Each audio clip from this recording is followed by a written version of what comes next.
Greetings, dear ones. Let's check if the sound is okay. If you are able to hear me clear.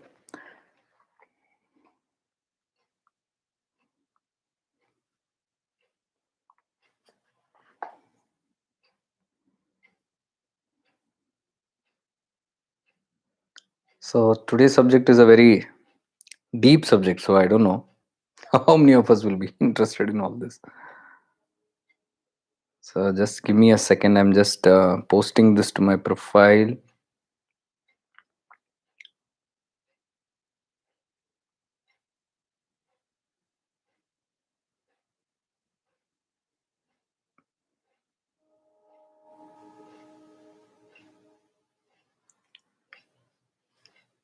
So greetings to you.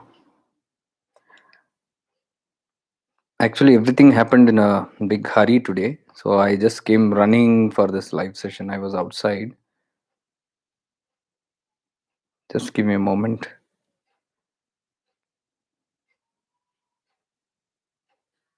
Well, okay. Yeah, I can see it's live.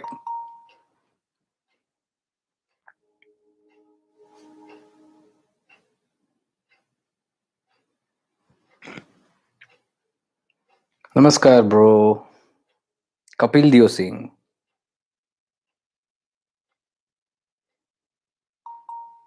Greetings, Poonamji. So I'm not settled with this. Sorry for this because I had a last moment run.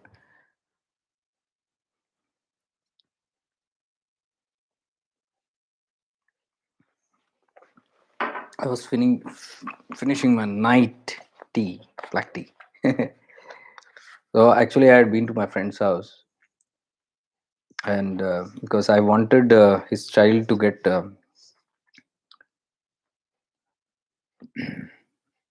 take admission in Gurukul, because I saw how the Gurukul systems are, and when I was there, 2 3 couples came to my mind, and their children, they were seeking that kind of a education for their children. So I thought I'll just go there, and that's how I thought I'll go there and come in an hour. But I spent a lot of time speaking to them there, and then I saw suddenly it was 8:40, just in the neighborhood. So I came running. So I was not actually even prepared. I couldn't go much through the books here, but this is the book that I was reading, and this book came to my hand. I don't know. Somehow this is not showing properly.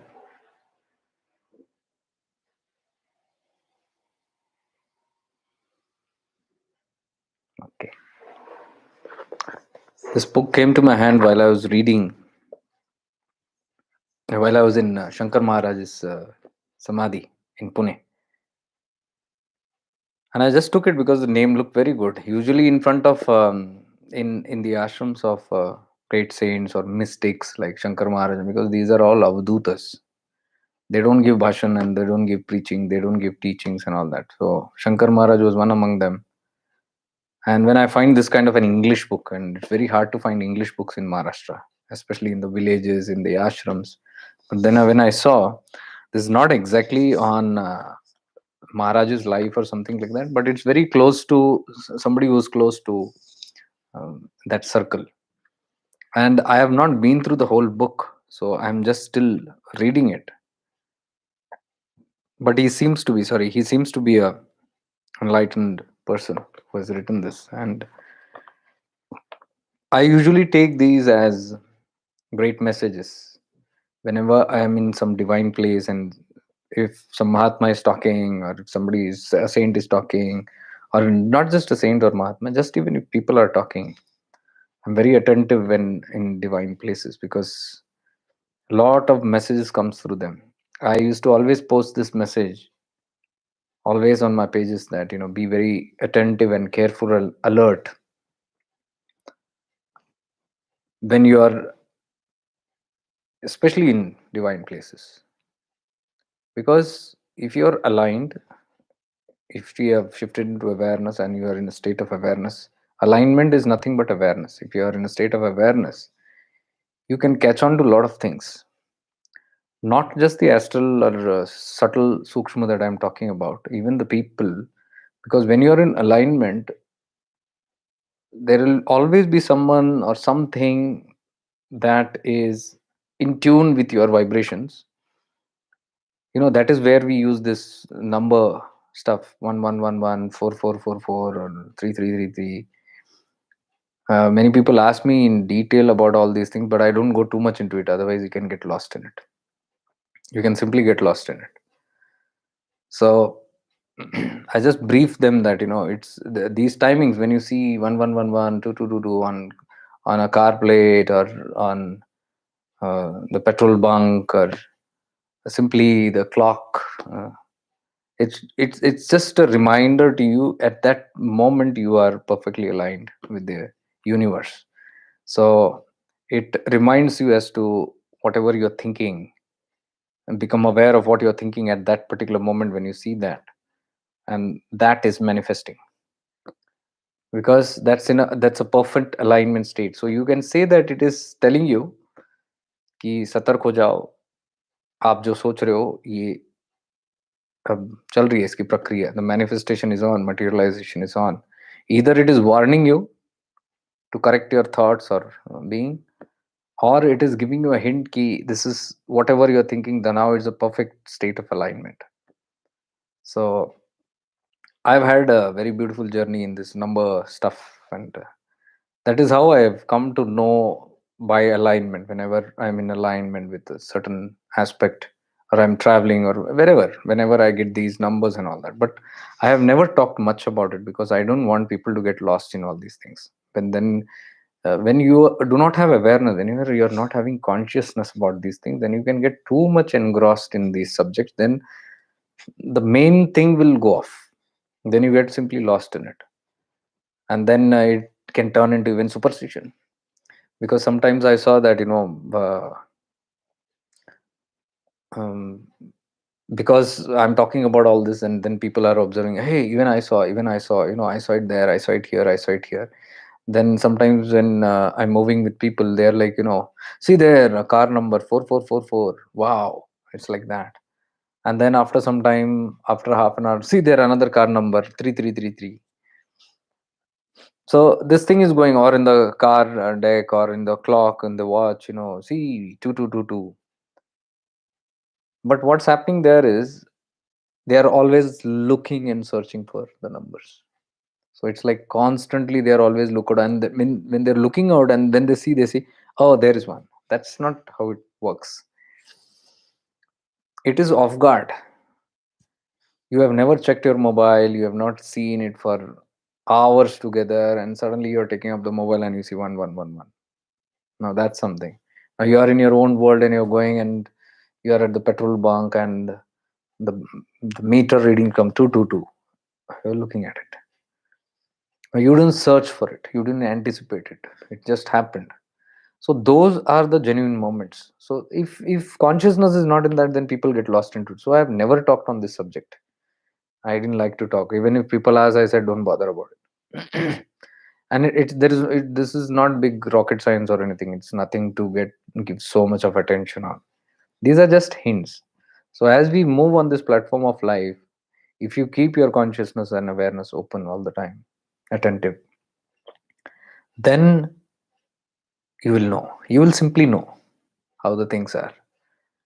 And that's what is important.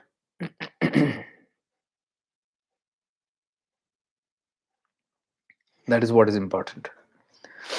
So I coming back to the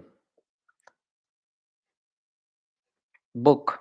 So this book is generally about the travelers. A couple of travelers are moving on a train, and there is a Swamiji who comes in with full garland and all that. He's garlanded, and he comes and sits, and it occupies their space, because there is one Christian priest also sitting in the train, and this Swamiji also comes, and then people also are there. His followers also are there. The other person's friends are there. This author also is there.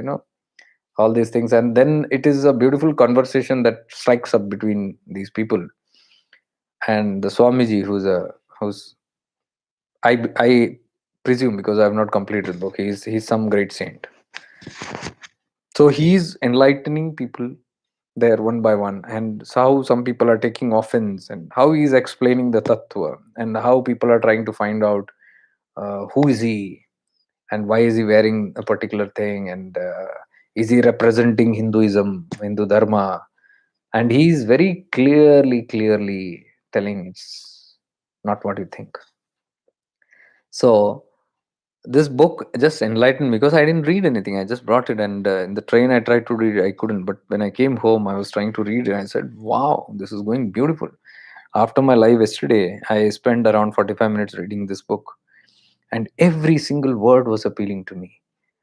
There are times when you yourself sometimes doubt your path. Is this right? And is this going right? And all that stuff, because you have no external guidance.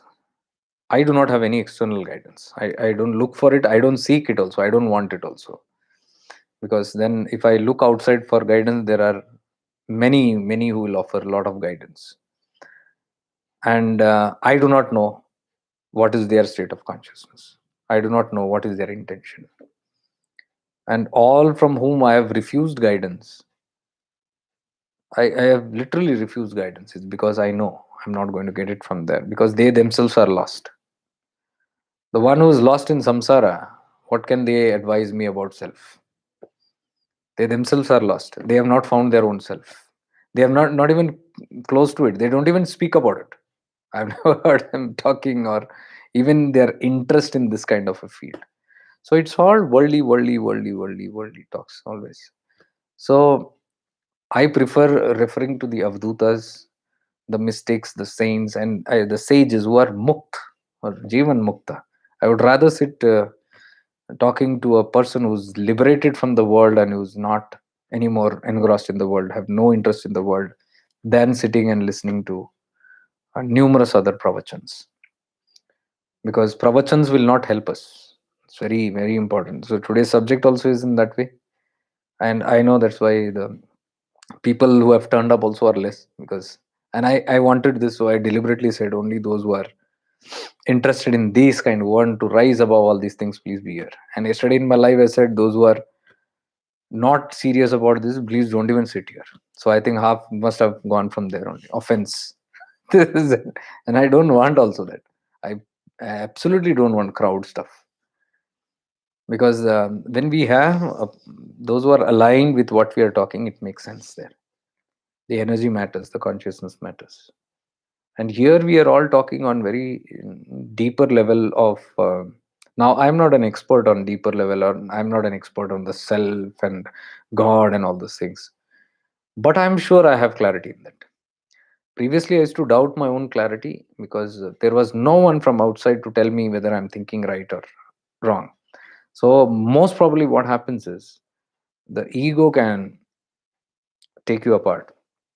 Because if I go on self righteousness, and I think what I'm doing is right, what I'm thinking is right, and nobody from outside to tell me, it can be very difficult. So the more you are getting into this kind of work, it's more of responsibility. So that was always lurking on my head, and I didn't want to, take it lightly. So I've been very careful while talking, reading, studying myself, reflection, my travels, whatever I do, I've been very careful. I've been very alert and aware. And even if I slip, I have been very conscious about it. Now, it's not that I don't slip. Anybody can slip. And here we are talking practical spirituality. Here we are talking like, we are not talking like Mahatmas here, or perfect beings. I told in one video, you need not be perfect being to teach each other or walk each other home. We are all imperfect beings. These what I talk, it will not conform with the society. What I'm talking here will not at all adhere. You'll never find it conform. So you'll never find these things very common.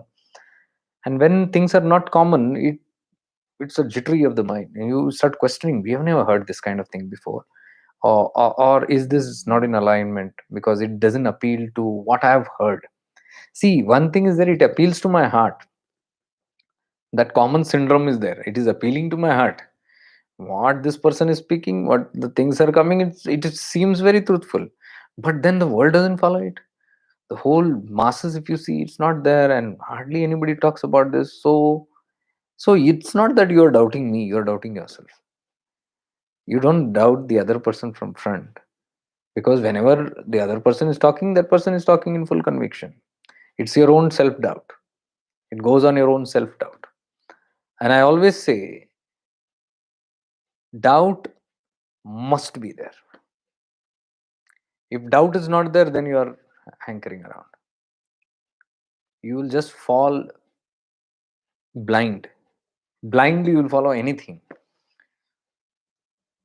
Like, there is a lot of conformity in a religion, and religion teaches a certain way.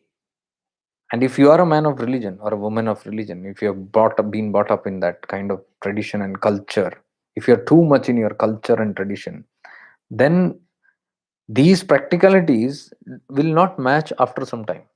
Till a certain part of the journey, it's okay. But as you go on deepening your sadhana and experiences, your path, you will see that conformity is not there. It doesn't conform to many subjects on the path which you have commonly heard. Your parents talking about, your family, your society talking about, the paths that you have done, talking about, most of the saints that they talk about, what dharma is talking about, what so many common things are there, it will not conform to it. So the inner journey is always a journey of courage. So it's so much courageous because you'll be the black sheep. It's called as the black sheep in the family, in the society, in the community. I've been a black sheep in the family first, because there it where it begins, because you begin to become very odd. You think out of the box. You do not generalize with things. You are not what the whole family is conforming with. They are ideas, their beliefs, their customs, their traditions. So you will go little apart from that, and you will not align with it. So you'll start living from your heart. And when you start living from your heart, definitely that conformity will be a challenge. So the first people who face this kind of a challenge will be your own people, because something is not, because they in their DNA also this has been imprinted very strongly for how many, god knows, lineages and generations it has been going on. It's very hard for them. Problem is they might not be awakened. You have awakened to higher truths, and then when you get awakened to higher truths, you start living your truth. That is the catch. From there, the things around you will not allow you to live your truth. Your truth will not be accepted.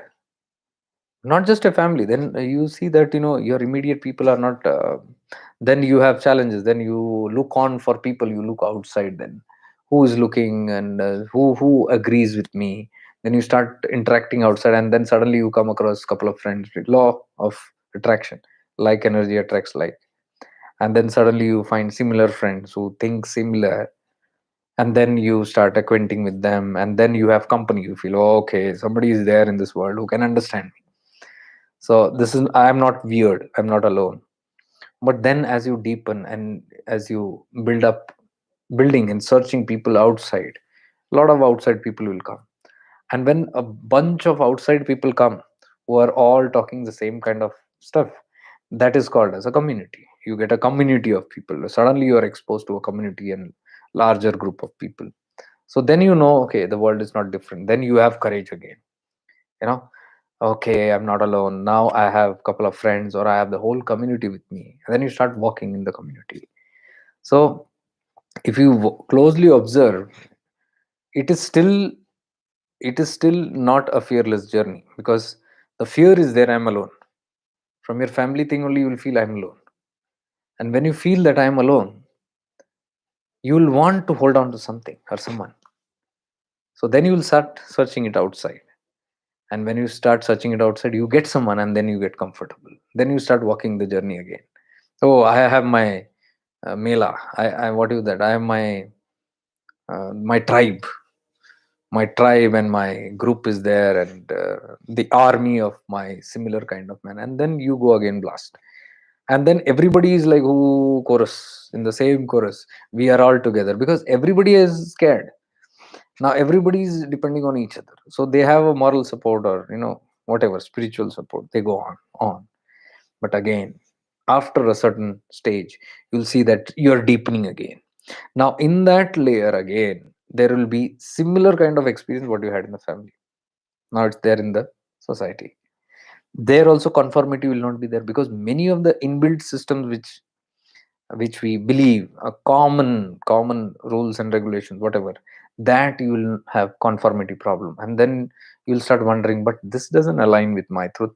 My inner light is showing me something else. Why am I not agreeing to these things? ये जैसे मुझे लग रहा है, ये ऐसे तो नहीं लग रहा है, ये क्यों भिन्न लग रहा है? Why are people different? Or I am listening, like even if it is my guru, I am listening to my guru. I have understood it in this manner. Why is this person talking something else or doing something else? Mismatch, misalignment happening, and then you are in doubt, or maybe say, maybe that's the way it is. That's how it is. I must just follow the system as it is. Otherwise, I'll be alone.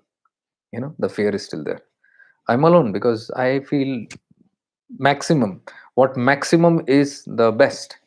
So if everybody is feeling, maybe that's the truth. And ironically, what happens is everybody feels the same. Somewhere there's a misalignment. They think, oh, maybe I'm wrong. Maybe the whole thing is right. Let's go with it. And then the compromises and adjustments going on with many. You're still not in your ideal truth, but constantly your intuition, your being is revealing a lot of things to you. Somewhere there is a misconnection, and then it becomes a lot challenging. The more you don't listen to your inner this, it gets very, very challenging. Then if you cannot adhere to that, what happens is you are then helplessly a part of it. Then most of them I see that it doesn't agree with it, but they're scared, somewhere scared. If I don't do this, if I don't do that, this will happen, that will happen, I'll be alone, and I cannot be alone. This happens when we have not understood the teachings very deeply. Superficial teachings ka natija hai. If we just take it from superficial and then we just believe in a teaching, we cannot believe in a teaching. We have to experience the teaching. From there, the conviction comes. Believing is not going to work. You read the Ramayana, read the Mahabharata, you read Upanishads, you read the Puranas, you read the Vedas, whatever you read, Quran, Bible, Holy Granth, whatever. And if you just believe in that teaching, it's going to be a big problem. And we are beings of belief. We have been told just believe. Like the Koi Puran, my Gurudev used to always talk about Koi Puran. Somebody said something. You are supposed to just believe. Don't ask questions, just believe. And now the systems are changing, because now the generations are very authentic. They want to know why you do what you do. They want to know. We have been darpokes. We have been flattering our systems, and we have not had the courage to look into many things. But the young generation are not like that. Today, you tell your children, go and put jal chadao शिवलिंग पे. They'll fold their hands and said, उससे क्या होगा? Hey, ऐसे नहीं बोलते हैं. Don't talk like that. Just do it. But what happens? Why should I put water on that stone? Don't call it a stone. It's God. God. God is in that stone. Yes, he is in the stone. Can you explain how? We have no answers. When we have no answers, we'll say, बहुत जमान लड़ा रहे हो, बहुत बातें करने लग गए हो, जो हमने खुद नहीं किया वो तुम कर रहे हो. You better follow what we are saying. What is it that you're following? We have listened blindly to our parents, and we call that culture. Proud of that culture. This is in our culture or tradition.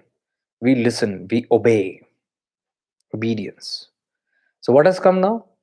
Obedience is a blind belief. It's not in an experience, just a blind belief.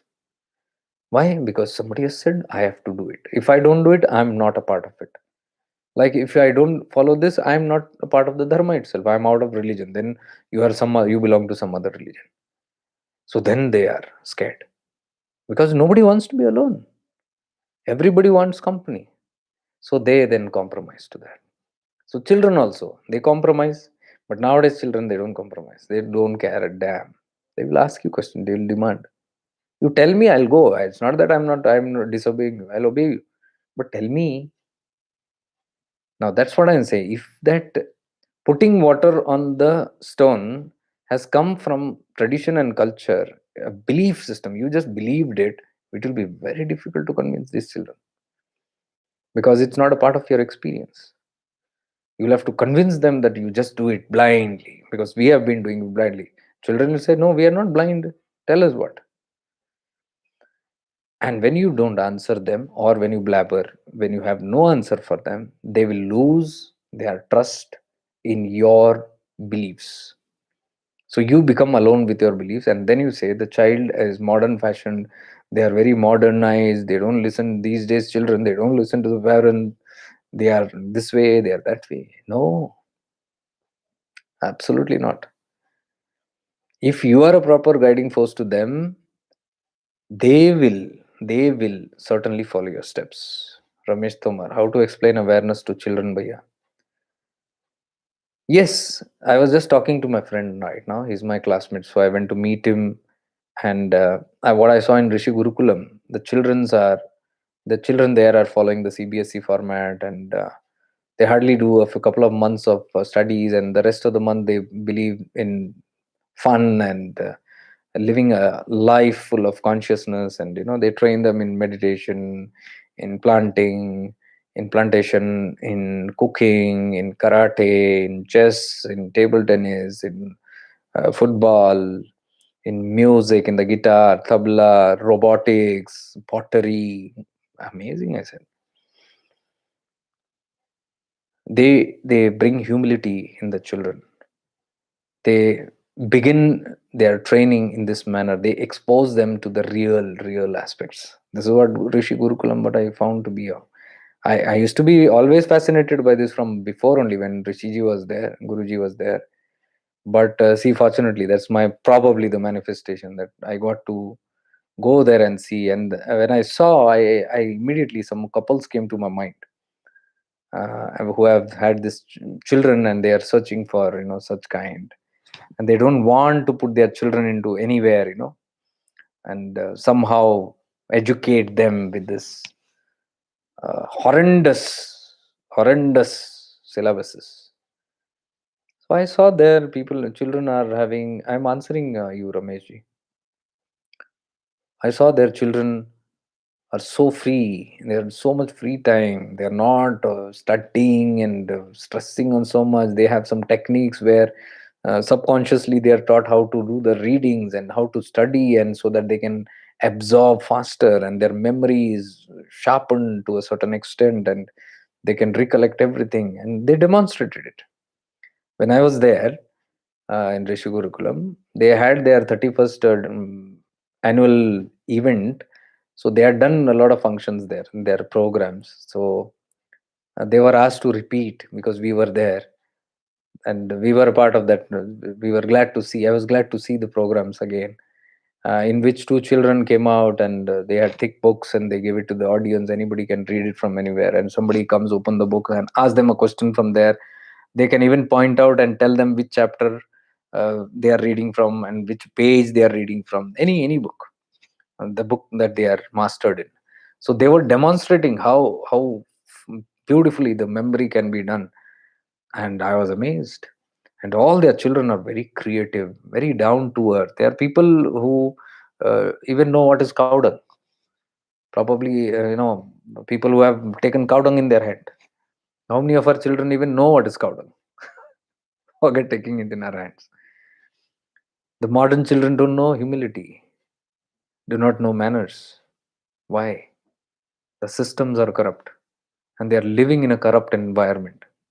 So I went and told my friend, because there, when I was sitting, I was having flashes of my friend. Said I must go and tell him. I said, and he was very glad because he has a 8-year-old kid, girl child. So he's going. I arranged for them to go, and they'll go and stay there for a week with their child.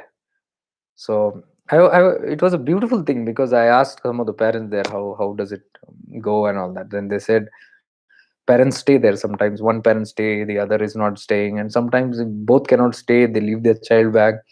And if the child doesn't have a biological parent there, then there is something called emotional parents there, because already the parents are living there, and they take the responsibility of taking care of the other children, so that they don't feel left out. It's a beautiful system in every way, designed in a very, very beautiful, natural way. And many of the batches are passed out there, and I was very impressed. So when I told this guy, he immediately quickly searched out these schools and all that, and he wanted to go there. I said, go there. So they are going there, and what I'm trying to tell you here, answering a question of yours, is immediately one of the parents said, okay, so we can leave our child there and they will take care. I said, no, that's not an orphanage, that you leave your child there and they take care of it. So you know, my kid doesn't listen, this, that. Okay, so if you're finding it difficult, you are handing it to somebody else to take care and develop them, and then you come back for the baked product, for the end product.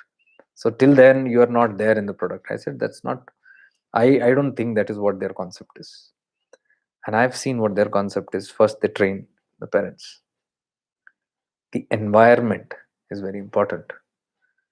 No parent can take a step back and say that I'm not taking responsibility. Somebody take this and put this child and create some a genius out of it, and I'll step back. Never going to happen, because I've seen their programs. They involve the parents also. And when I was sitting there, Manojji took me around and he made me meet the teachers also. There are teachers who are there. So we had a session with the teachers. We had a session with the kids also.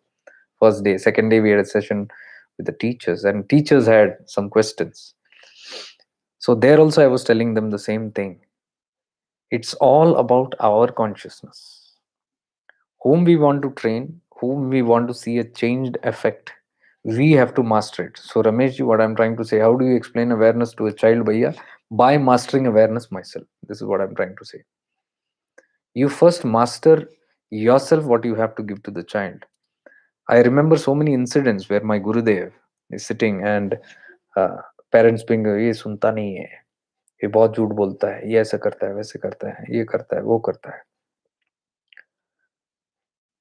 And Gurudev is to try to find out how much sachai parents are talking, not the child. How much honest are the parents? It's easy to complain that my child doesn't listen. How much do the parents listen? The question goes there. My child is talking a lot of lies. So how much are the parents speaking the truth? No, no. We always say the truth only. We never lie anything. We have never told a single lie in front of him. What did you say? In front of him. So that means back. You are saying lies. Oh, चलता है, कभी कभी हो जाता है. नहीं, तो ये भी कभी कभी हो रहा है. How much honesty you have in yourself? Children read energies. They absorb the consciousness. They don't go by words. They are. This is the human being. The human being is like that. A conscious seeker on the path does not listen to pravachans. They catch the consciousness. They go by the tattva. When I was with my guru, I didn't go by what he said. I was more peeping into the consciousness. I was connecting with the consciousness. And that is where I downloaded all this directly into my being. So my panchendriyas were listening, but they were just tools. I never gave 100% liberty to my panchendriyas. I had something called the consciousness. So connecting from the consciousness. So what I was reading and learning and getting and receiving from my guru was through the consciousness. It was never ever through the words. See, that's what the difference is. When people argue with me, but the guru says this, I said, you have listened to his voice. Connect to the consciousness and listen to it at the same time. The meaning will change. Very surprising. The same teaching that you hear Unconditional love, unconditional love, unconditional. I have never preached of unconditional love. It's such a goody goody word. Unconditional love. सुनने को कितना अच्छा लगता है, बोलने को कितना अच्छा लगता है, प्रोक्लेम करने को तो पूछो ही मत, भाषण देने को तो पूछो ही मत. So we can tell our children all the time, unconditional love, unconditional love, unconditional love. Meaning पूछो, किसी को पता नहीं. Now, if you connect with the consciousness of the master or the one who is teaching whatever, their consciousness has it. It's a demonstration. It's coming from there. So you can actually get it from the consciousness, not from the word. Word is just a guidance system. That's all. But should be hooked on to the consciousness of the people, of the person, wherever you're listening from. Then it will make sense. Otherwise, we will only by heart the teachings. And that is what happens when we by heart the teachings. In Bible, there are 10 commandments. So as a child, I was taught 10 commandments. Read this, read that, and by heart it. So we used to by heart all that. There shall be the first commandment in the Bible. There shall be only one God. You shall have no other God than that God. Okay? Now, when I listen to this teaching, what comes to your mind? I am telling you this. What comes to your mind? There is only one God. And you shall have no other God other than this one God. So everybody says that God is this. And so the Christians very strongly they follow. Next, honor thy father and mother. Next, do not steal. Next, do not commit adultery. Next, do not covet your neighbor's wife or your neighbor's goods. 10 commandments. And it goes on, blah, blah, blah. Now we are made to by heart this. Now, what is happening? By heart is just by belief. There is no experiential, there is no consciousness connected to it. So I will parrot it out, and my whole life I will teach the whole world, I will teach the whole society, and I will teach first my own children. Honor thy father and mother. Did you hear this? Yes. Who said it? God said it. See, here's the proof. 10 commandments. Honor your father and mother. If you don't honor, then you are going to hell. And the child catches it. Oh, okay. Maybe God has told it. If God has told it, it must be true. Then if I disobey God, what will happen? I'm in hell because all the parrots are saying the same thing. And that's a proof to me. Oh wow. Then I then I just got to obey blindly. If I don't obey, what? And who gives the first dhamki? Who threatens? Who emotionally blackmails first? The parents only. Because they want the children to listen to them. Now they will show the Bible and say, look here, this is the general rule, honor your father and mother. Now they'll honor. Now अब इनको कौन पूछे parents को?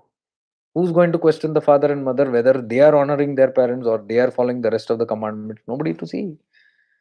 They can put it on a poor child and say that this is the commandment. Just follow it because we are saying. Why? Because they want the children to follow them. Are you saying this is coming from belief? It's not coming from consciousness. So you borrow all this. Do not steal. Do not commit adultery. Do not commit adultery. Adultery means do not go and out of your marriage. You don't go and do anything outside.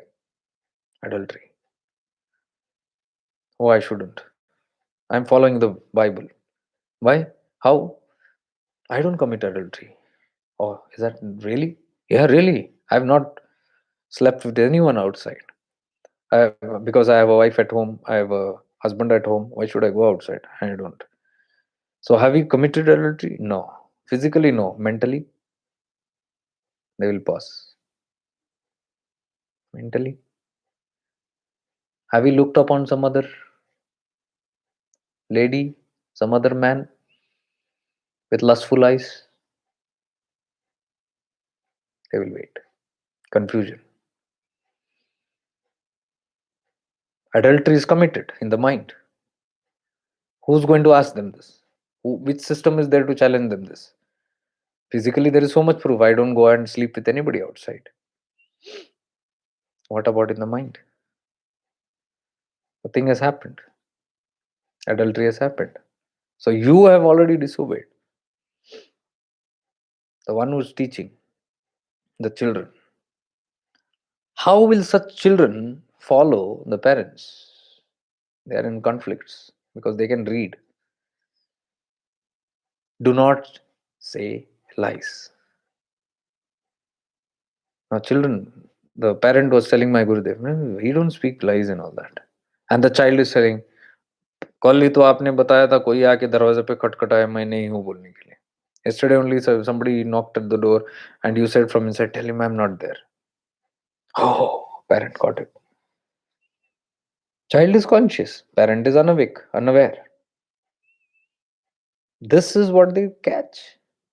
This is what becomes their characteristic, their nature, their attitude, their habit, their addiction, because they're reading it from your consciousness. And when they read it from your consciousness, what is true, what you really are, you will give it to your child. Unknowingly, subconsciously, they are absorbing the real you, not your belief system.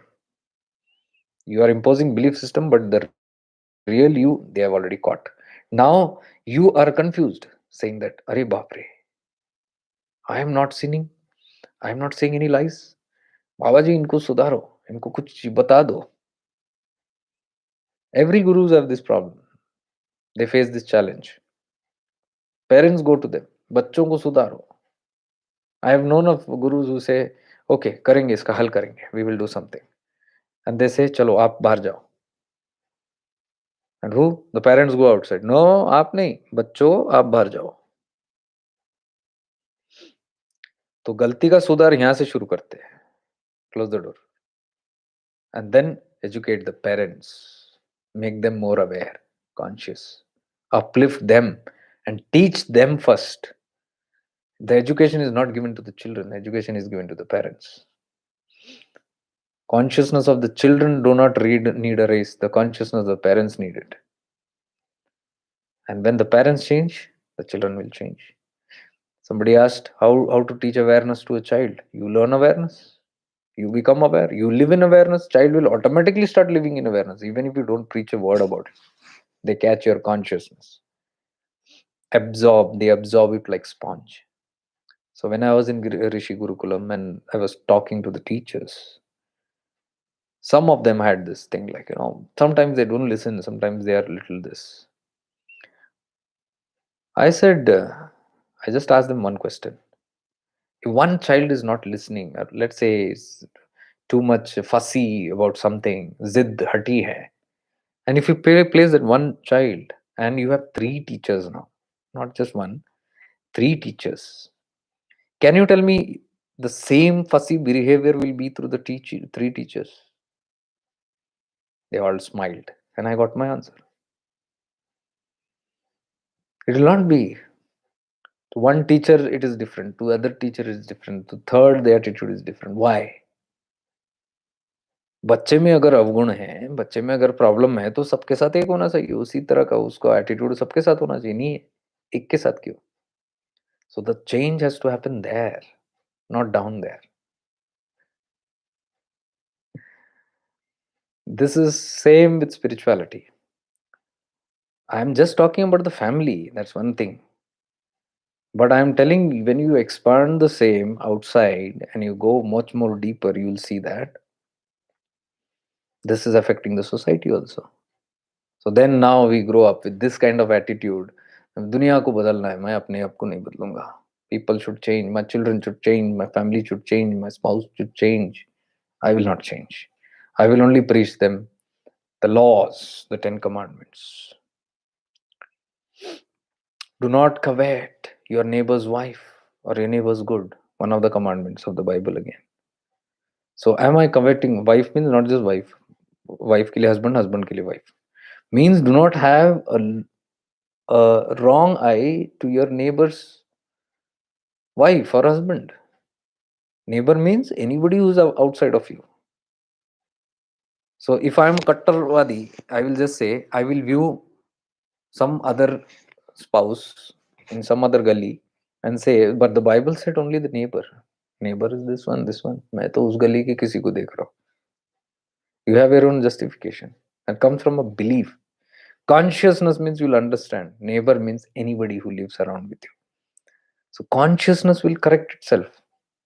Belief systems will not correct itself, because belief systems are corrupt. They come from ego, the mind. And that is what this book was talking. I'm just briefing about this book only. It's nothing different. What the Swamiji is talking to the other people. I'll just read a couple of it. You'll be shocked. So this comes from Shankar Maharaj's Samadhi for me, and this is a message for me. Wherever I go, I have some of the other messages coming in my hand. When I went to the Himalayas, I had a lot of messages and messengers just coming in, speaking without me asking a question. And as I have learned from the mystics, just keep quiet and listen. Be a good listener there. Because a lot of messages are coming. I was talking about when your alignment is one with the cosmos, anything can happen. Anything can happen. My life has been full of miracles, because I was telling more of miracles in the Rishi Gurukulam, the retreat, because they wanted to hear. They wanted to hear about Siddhas. They wanted to hear about the Avdutas, because they've not heard about it, and they want to know how are their teachings aligned with our real life, and how can we use it. So they wanted more of that, because they're very practical messengers. That's what I said. I have aligned always with myself, and myself with the people who are in the self. People who are abiding in the self are my teachers, nobody else. However great that person might be, however powerful that person might be, however rich that person, however influential that person might be, I don't care. All that I look is into the Chetana, into the consciousness of the person. If I read the consciousness and I know this is it, I will hook on to that consciousness, but not merely on words. Words and outer show offs, I am not for it. So, this alignment, I can give you multiple examples that has happened in my life as miracles, because only from this the convictions have come. See, like for example, this book, whatever I've been speaking in this past few days or months about glamour spirituality, practical spirituality, practical, simple spirituality. I've always been giving this message that the spirituality is very, very simple.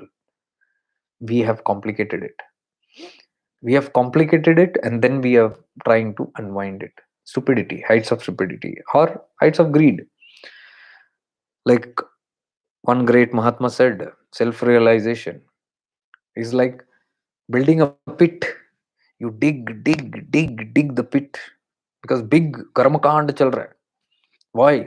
Searching the self. Big, dig, and you go down. And after that, you start building ladders. Oh, it's so height, so long, and all that. We need this kind of a ladder, that kind of a ladder. Then inventions. One invents this kind of a ladder, one the other. One says we'll make it out of mud, one will out of concrete. And then the pits and falls. ये नहीं चला तो वो नहीं चला तो ये. And they make multiple ladders. All why? To climb out. Arey, why the hell did you dig that pit?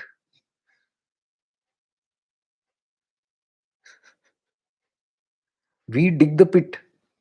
We make things complicated, and then we struggle out of it. And then we call ourselves, we conquered the ego. Who asked you to get down into that ego? So it's all sometimes plain gibberish nonsense. When you deeply look into some things, I at least can't get it. I don't understand most of it, so I don't put my head there. And sometimes I've gone into it, and then I come out, why the hell did I get down there? It's like that. And then I understand, I was better standing here only. Why did I go into that pit? And then struggled and come back. And what achievement am I talking about? I've achieved something great. So what is this great? Going down and then struggling to come up. And that is doership. All the doership, this only is the problem.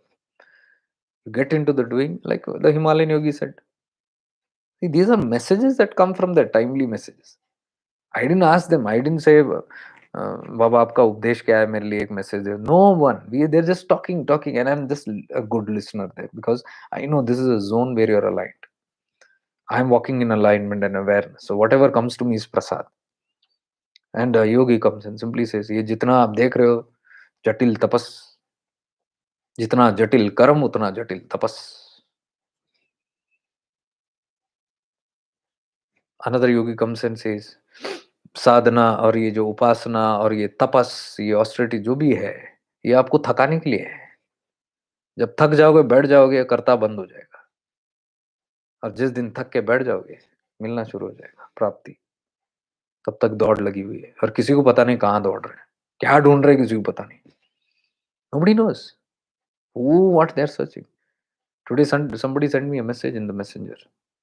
Today or yesterday, I think today morning. I think that person will is here or may see it later.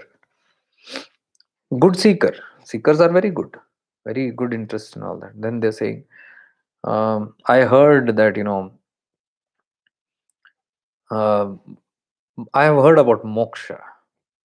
So moksha is merging into the shunya. When you go into shunya and you become nothing, you just merge into that. But what is shivatva?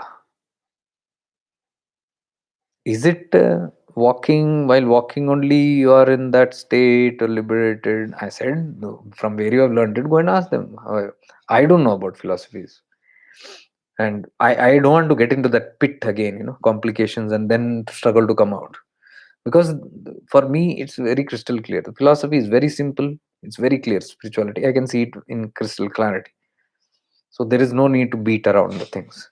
So if you're interested in beating around, you ask from wherever that philosophy is coming, go and clear it from there. I have not told that. So it is not right to take one philosophy from here and ask the third person about that. They will not be able to tell you, because first of all, I didn't connect with that, the Shunya philosophy. So the person was very sure ki this is known. We are all holding. I've been told we are all going towards merging into the Shunya, moksha. That is moksha.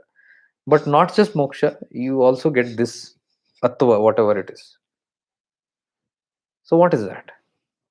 I said, first you ask from where you heard it, but first ask what is moksha, which you are so confident about. That this I know, moksha. This we know. Moksha is again further, it is merging into the shunya.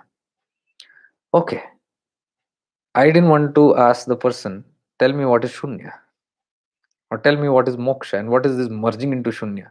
That person would have never answered me, I know it very clearly.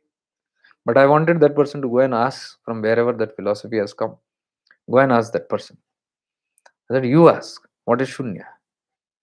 What happens, exactly what happens when during the moksha, and when is that going to happen? If I'm walking on the path, when, if I'm told you will get moksha, ask when. What are the conditions? What are the factors that contribute to that moksha? And what is this moksha? What exactly happens? Can you tell me? And what is this shunya? And how do I become shunya according to your philosophy? And when do I become that if I do whatever? Ask. If I'm giving you a philosophy, I must have clarity to give you that. At least experiential clarity. Something that goes in both those ke bare mein. Not just a philosophy. So I told you, commandments, I've heard it from somewhere. I'll give you. I can take the Chidakasha Gita and keep on explaining Chidakasha Gita. I can take the Avadut Gita and talking blah blah blah about it. This is what an Avaduta said. This is what Bhagavan Nityananda said. And if somebody asks me a counter question on it, I don't have an answer. Until I have clarity, how can I tell it to people? Whatever the things are. So these are all the systems are in such manner, they it all runs because there is no questioner. There is no one to question, because it's a blind belief. It's like, okay, you tell whatever. Aap hi sab kuch. Whatever you say is fine. I'm not saying there should be a fight for that, but at least I'm not clear in this. Can you clarify a little bit? Nobody has the guts. Or probably that opportunity is not there, or the systems are not there in such a way where you can even clarify your doubts. So this is the philosophy. These are the adambars that we get stuck in. And the Mahatmas there in the Himalayas again said spirituality is very simple. Swami Ramesh, whom I was so much in touch with in Rishikesh and all that, who took us to so many places, who sent us to so many places, he himself had one message that he was talking to me continuously. 4 or 5 times it was said this. And I told Shivadas Bhai also, Usmini, do you hear that? What he's saying? He was saying, जागरूकता ही सब कुछ है. जागरूकता नहीं तो जीवन में कुछ नहीं है. कोई अध्यात्म भी नहीं है. Jagrukta means awareness. He says awareness is everything. If you don't have awareness, nothing there, nothing is left in life. Not even in spirituality, anything is left. And not once. Multiple times during the journey, he was telling the same thing. And there only I told Sivdas Bhai, are you catching this, what he's saying? As though it's kind of a message. It's a confirmation. These are confirmations that come. So when I speak, most of the people who are having the courage to walk the inner path, they will have a lot of questions. But maybe they might not get immediate answers, but they have dared to make some certain questions, keeping the conformity of the world aside. Bhed bakriyon jaisa, they are not the herd mentality. We go with the herd. Some doubts are there, some clarity is not there. When clarity is not there, they are questioning. If they are not in a position to question the system, they seek the answers outside, in the books, in the places. They travel to places, they meet people. They ask me. That is how they ask me. This is not clear. Can you clarify this? What is this about? And then once they get the clarity, they now know, wow, I knew this. What you said is right, but I knew this. Now, if you knew this, why did you ask? Because that faith, that trust in the self is not there. When the faith and the trust is not there because all our life we have lived like this. I don't blame it. It's natural in us, very natural in us, to have that faith. And when something out of the system little different, you get shaky. That is why many of them who listen to my videos listen very hidingly. They don't like. Many of them don't see the live because somehow they don't want to be in the notice. They don't want one like button to be clicked by them. Forget putting on messages. There are messages here, but many don't want to even get into that because somehow they don't want themselves to accept that we are in doubt. They don't have the courage to accept that I don't have the clarity and I'm seeking clarity, but चोरी छुपे देख रहा हूँ videos. On live नहीं देखूंगा, but recording I look into it and चुपचाप आके देखूंगा, चुपचाप निकल जाऊंगा, किसी को पता भी नहीं चलने दूंगा. और बाहर तो किसी ने अगर पूछा कौन, हाँ वो, अच्छा हुआ करता है कुछ कुछ पता नहीं है, but they know, they are updated everything here.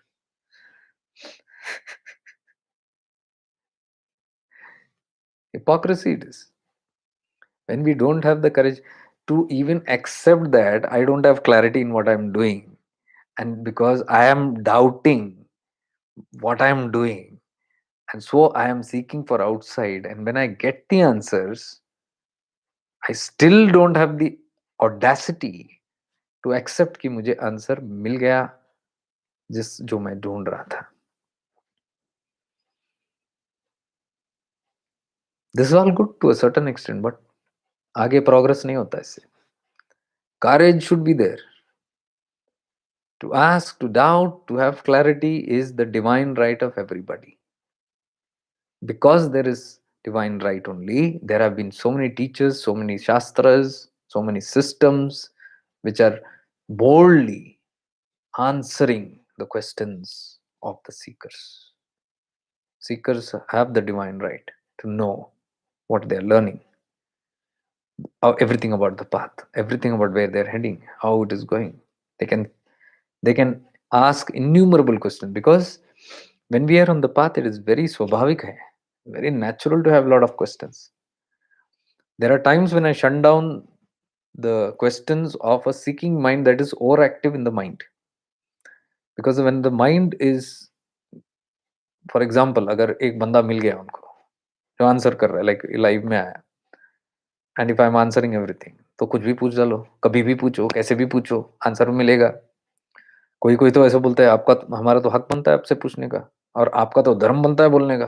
बोलो, it goes on, then it sometimes it is very meaningless and all that. So sometimes we have to shut down. The system is for curious seekers to have deeper and deeper realization and deeper understanding, not in the mundane stuff.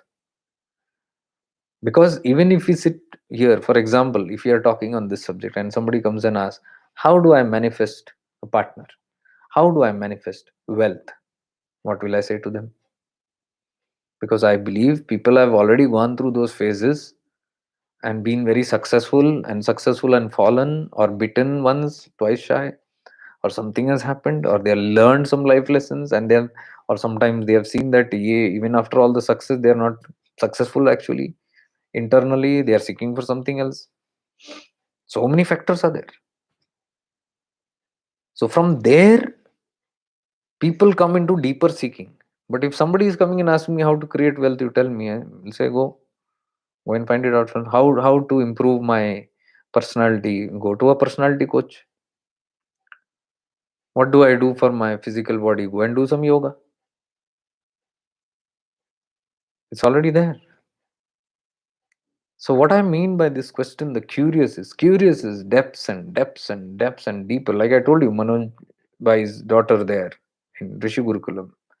Midnight, she knocked the door. She said, I want answers. She didn't demand it.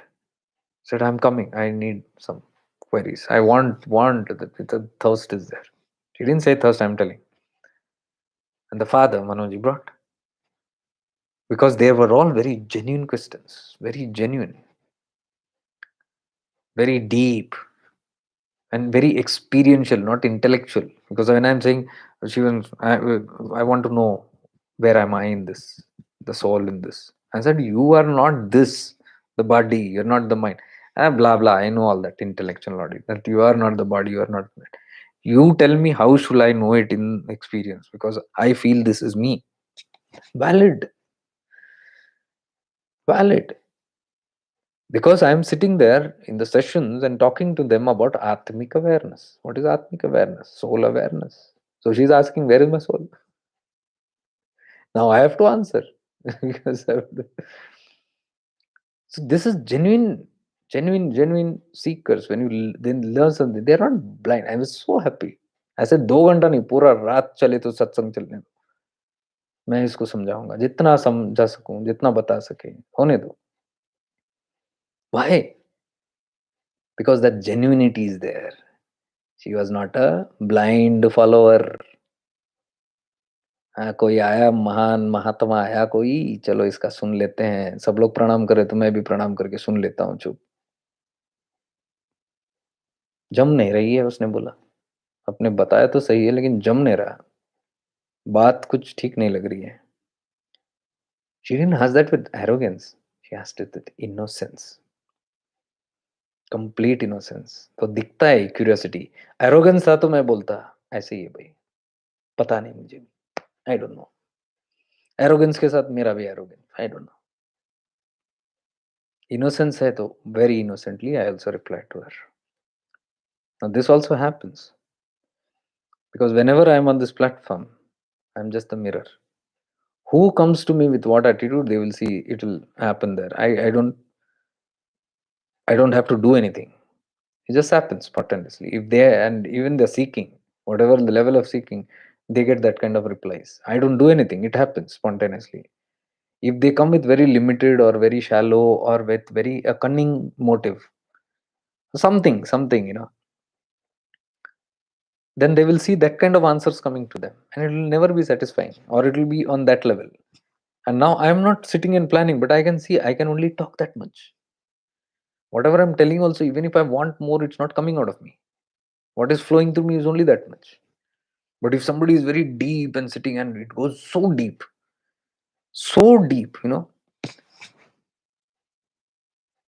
that the oneness can be felt. Like, for example, Pratap Bhai had come.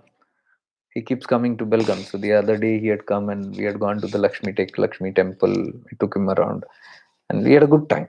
So he was sitting here, right, just next to me here, and suddenly he asked some questions, some deep questions, and I, without my understanding, I went into it. It's a spontaneous thing that I told you, the mirror effect. So when I went into that, I was talking very casually. I didn't feel it's a big subject, but I could see he was, dozing. Yeah, he was scratching his eyes like this and falling this side and that side. I said, "Pratap bhai, आप सो लो थोड़ा देर, rest कर लो, आप सो रहे हो." नहीं नहीं नहीं नहीं, I'm feeling energy, मुझे ऐसा लग रहा है and all that. And then it went on, and I'm talking to him, and sometimes he's like for a couple of seconds, 3 4 seconds, he's out, and I'm talking, then he's waking up, and that. Then I thought, let me just keep quiet because I don't know if he's listening also properly. Then I said, कुछ मतलब समझ में आ रहा है या फिर जाने दो ना? He said, नहीं नहीं, समझ में आ रहा है मुझे. I'm getting everything and all that. I had something like angels here. I said, angels? Yeah, पता नहीं क्या था, but I could feel angels around me. And immediately it stuck to me. Oh my God. Okay, fine. Because just a couple of hours before, I had just invoked my angels at that time. Just very casually it happened, and no interest in anything, no agenda. Just when I was doing some process, so it was some protection kind of process, and I was just calling that. But I had forgotten about it. Just a 1 or 2 minutes incident, and I forgot. And now a person after a few hours later who's sitting here and he's saying angels are there around here. So what does that mean? It means a lot of things, but let's not get into that. What I'm trying to say is it's a mirroring effect. Whatever is there in our consciousness, when we seek outside, you shall get the answer. Guaranteed. It's my life. My life is a living proof for me at least. And from that conviction, I can say the deeper, the pure intentions, pure. And like today, I saw this Gurudev's post. It was so beautiful because I've never heard these kind of quotes from Gurudev, um, like what I hear nowadays.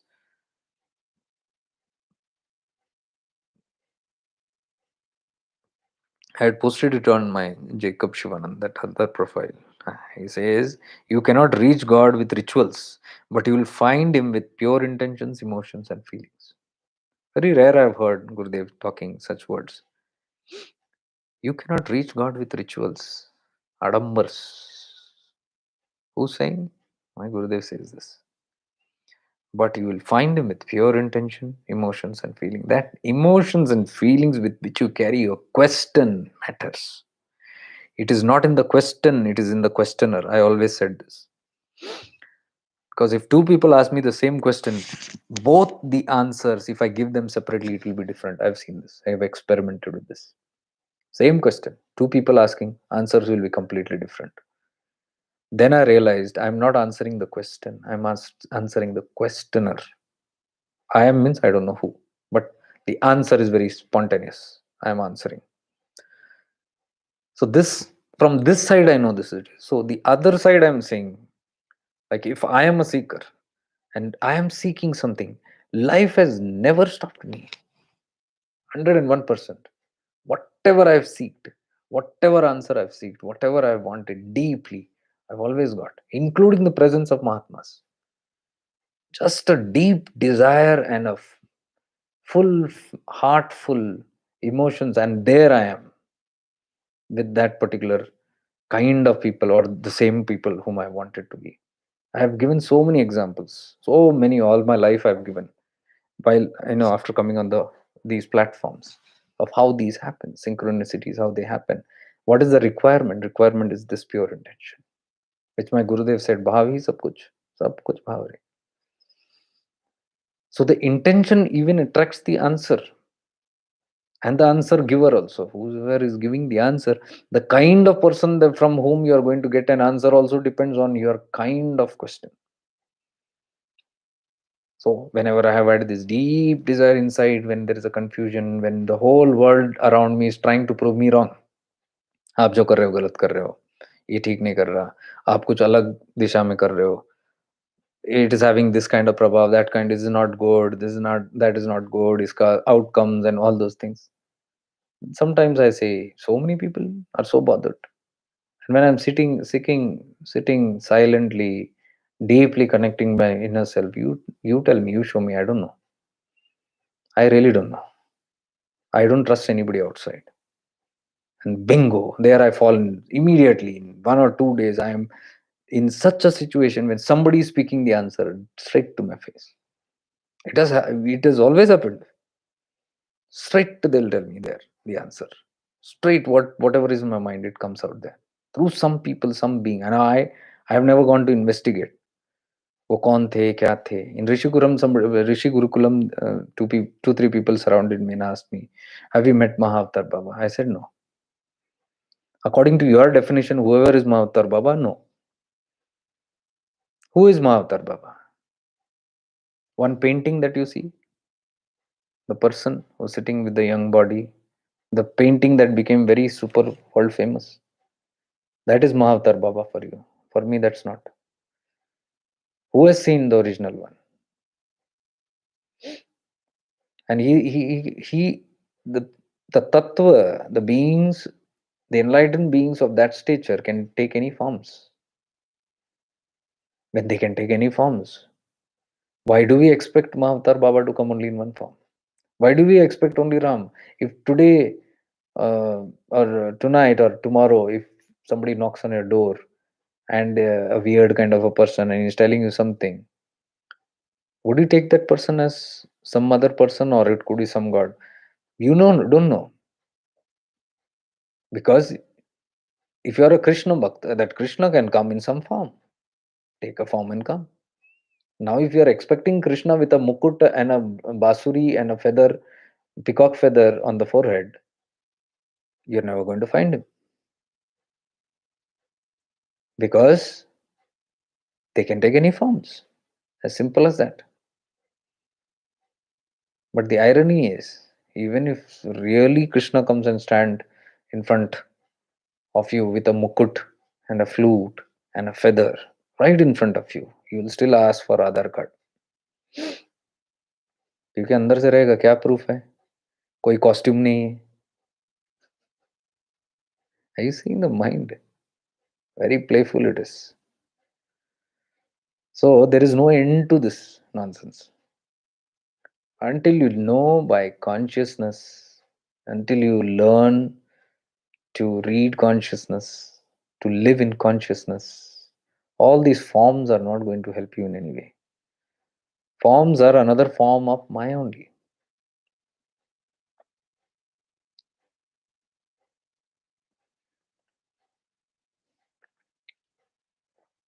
So I told them I have not seen Mahatma Baba. But I have had many such strangers and people in simple human form or weird human forms sitting and coming across in my life and giving me timely advice, giving me directions, giving me solutions which I never asked for. And they have given me and they have just vanished out. Vanished means not thin air, poof, jadoo ho gaya. They came like a human, went like a human. Because हमको ना miracles और magic में बहुत हमारा मन अटका हुआ है. स्पिरिचुअलिटी मतलब we think they should appear and disappear. I don't say they don't do that, that's another. But if you sit only in that, you will miss what grossly is there also.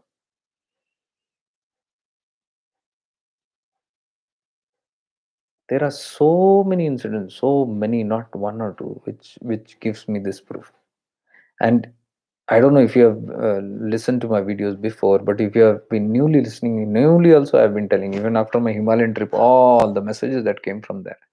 And they were exactly what was in Allah. And now I'm talking with this book that has come from Shankar Maharaj's Samadhi in Pune, a great Avadhuta, a disciple of Akkalkot Swami Samartha, again of the Dattatreya lineage. It's all from the Dattatreya lineage. So when I took this book and I came and yesterday night I began reading it. And I saw the contents. It is exactly what I'm talking right now. Okay, ye alag nahi, I'm talking on the same line only. This full session that I begin from the start, it's all there here. Because when you are trying to know thyself, all else is taken for a toss. Everything else goes for a toss outside. Self is within. Everything. We are talking on inner journey. What we are talking right now? It's all inner journey. So I'm discarding all the outer stuff. I'm not giving any heed to the outer stuff. It's all turned within. That is why I told only those who are ready to or willing to rise above philosophies, theories, cults, and traditions, and cultures, and customs, and what you call the rules and regulations, do's and don'ts, the doctrines, the principles, the fundamentals, those who are above, ready to rise above all this, only उनको ही ये video appealing करेगा, use करेगा. ऐसे तत्वों को ऐसे books ही पसंद आएंगे. Because this journey which is there, this is a deeper journey which is not going to be for everybody. That is what a Mahatma in the Himalayan Yogi told me very clearly. कि जितना भी ये कर्मकांड दिख रहा है आपको, जितना भी ये तपस के नाम पे हो रहा है, ऑल दिस, ये सिर्फ आपको शुद्धि ऑफ चित्त, ये उतना ही होता है, इसके बाद कुछ नहीं होता. ये मोक्ष वगैरह ये प्रदान नहीं करता, ये देता नहीं है मोक्ष. It doesn't grant you liberation directly, that austerity. If some yogi is standing with 1 feet in the ice and he's standing there for long, it doesn't directly give him moksha. It cleanses the chitta to a certain level, from where the inner journey begins. Then it is know thyself. Till then, the rigidity, outside rigidity, has to be broken. तो उन्होंने बोला जितना भी तपस, जितना भी साधना, जितना भी जो भी कर्मकांड होता है, जो भी आप करते हो, ध्यान, ये जो भी है, सारे चित्त शुद्धि की तरफ ले जाता है, और ये अवश्य है, आवश्यक है. This is all a must. It is not that these are bad. It is needed, but you must have the awareness that after a certain point everything will drop. The doership begins, and once the doership has been cleansed, what is doership? Ego. Once the ego starts destroying and dissolving itself little by little, little by little, once the doer starts dissolving, the doer goes off. What remains is what you are, the being. So you just be. So Ramana was asked, so easy for you? 9 years you left home. You just came here to the hill and everything just happened. So nice. He said, no, I've done my sadhana in my previous life. He didn't say, no, I've not done anything. Magic ho gaya, grace ho gaya. I say grace nahi aata. What is grace? Outcome of sadhana. So it's all needed. But ऐसा नहीं है कि rigidity करते ही जाओ, करते ही जाओ, करते ही जाओ, कोई अर्थ नहीं है, उसमें कॉन्शियसनेस जुड़ा नहीं है. You are not in touch with the consciousness. You are doing it because somebody said it, just because of the do's and don'ts, just because there is a greed for heaven or greed for a reward, or there's a fear of punishment, fear of hell. These both are inspired and motivated only by greed and fear. My guru told me always, ये दो चीज से प्रभावित जो चीज नहीं है वो आप करो लाइफ में, इंक्लूडिंग अध्यात्म. दोनों भय की वजह से नहीं होना चाहिए, दोनों लोभ की वजह से नहीं होना चाहिए. They both, nothing in your life should be the reason because of greed for something और फियर ऑफ समथिंग. मैं मंदिर जाता हूँ, मुझे भय लगता है, नहीं गया तो कुछ अनाप शनाप हो जाएगा. मैं मंदिर जाता हूँ क्योंकि मुझे कुछ चाहिए, लोभ है, कुछ तो जरूरत है, इसलिए मैं जाके भीख मांगता हूँ मंदिर में. मंदिर में क्या होता है? भिखारियां होते हैं सारे, भीख ही मांगते हैं सब, कुछ तो कुछ. तत्व कौन जानता है? साधना प्रिंसिपल, ध्यानस्थ होने वाले कितने होते हैं? ध्यानस्थ मतलब क्या? You just go and align, that's it. Aligned and we feel very grateful, संपन्न हो, क्योंकि आज तक जैसे भी दिया, जो भी दिया, सब अच्छा दिया. Thank you. That's the prayer of a dhyani. That's the prayer of a yogi. और भोगी का प्रेयर क्या होता है? भोग के लिए भीख मांगना. कुछ तो कुछ नया भोग चाहिए, भीख मांगो. करुणाकर स्वामी मस्त बोलते थे, आ गए सब बड़े बड़े लोग भीख मांगने नित्यानंद बाबा के दरबार में. मुंबई के स्लम्स में बैठ के बोलते थे, He used to sit in the slums of Mumbai and see his दूरदृष्टि थी उनकी. He used to see Ganeshpuri में क्या हो रहा है. भिखारी आ गए, सब सब भिखारी भीख मांगने आए. कौन भिखारी? कार में आए सब, बड़े बड़े गाड़ियों में आए, बड़े बड़े मालाएं हाथ में लेके आए हैं. हाउ कैन दे बी भिखारी? भीख ही तो मांगने आए अंदर. एंड वो देखो बाहर जो बैठे भिखारी उनको लात मार के अंदर जा रहे, kicking all the beggars outside and going all this big shots. And he says the Bhagwan that is there inside is not inside. भगवान अंदर है ही नहीं, पुतला है सिर्फ नित्यानंद भगवान का. और ये सब जाके गला घोट रहे हैं, ऑल पुटिंग माला गार्लैंड्स, सफोकेटिंग हिम. उससे फांसी फांसी जैसा, उनको फांसी चढ़ा रहे जैसा. ऑल और मैं मेरा हार मेरा हार, मैं थोड़ा सुंदर हार, बड़ा हार. एंड ही सेज नित्यानंद तो है नहीं, पुतला है. नित्यानंद जाके बाहर भिखारी के साथ बैठे हैं जिसको ये लात मार के अंदर आया है. देखो तत्व देखो, कौन जुर्रत कर सकता है ऐसे बात करने की? एक अवधूत ही कर सकता है. साफ साफ बोलता है वो. जो है वो बोलता है.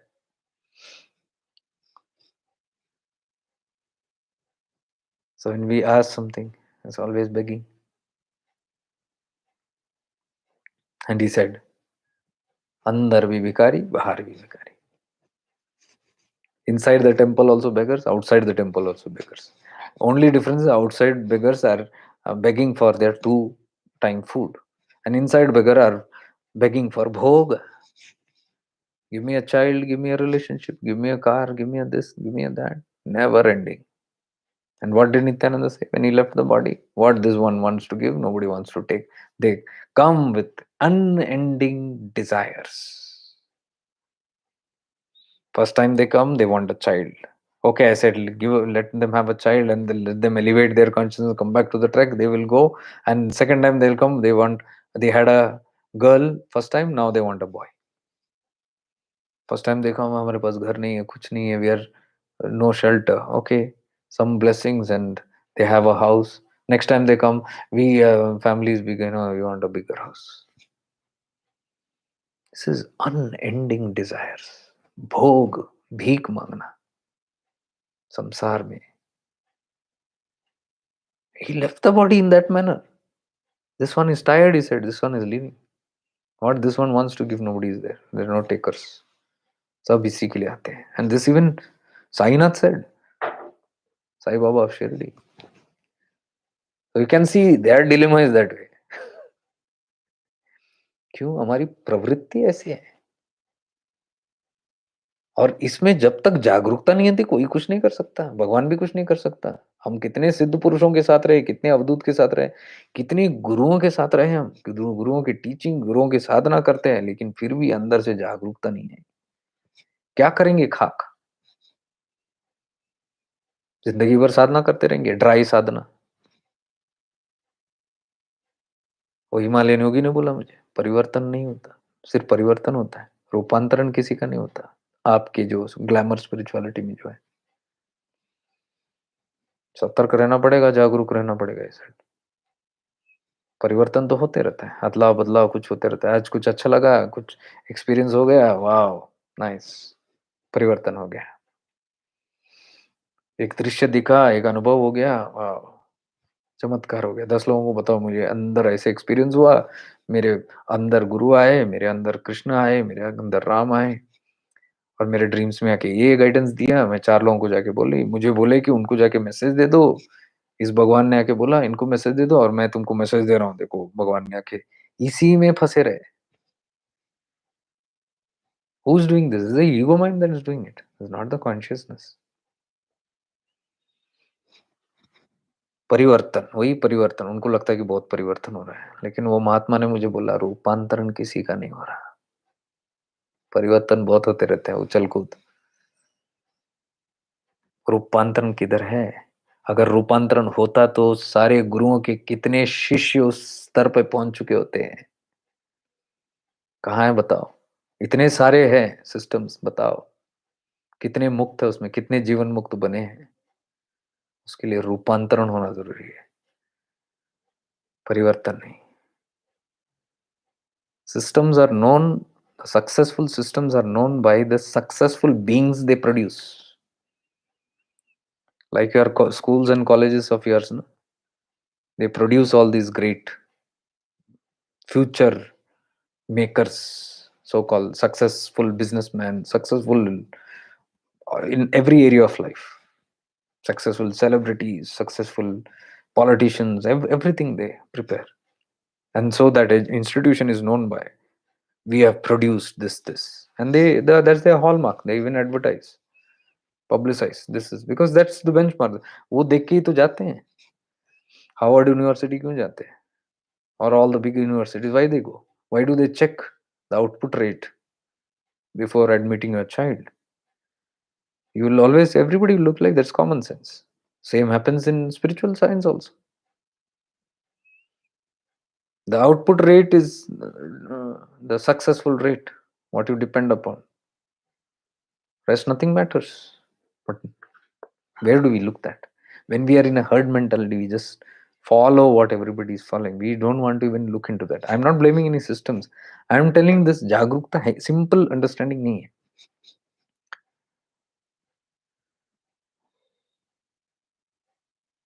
And in the spiritual line, I told you, philosophy is dry without consciousness. This is not an institute where you learn और रट्टा मार के आप बोले कि सारा मुझे गुरु ने जो सिखाया सारा टीचिंग्स मुझे आता है. Look at it, I can by heart and tell you which you want to hear. Which you want to hear? I'll complete. You just say one word, rest I'll say.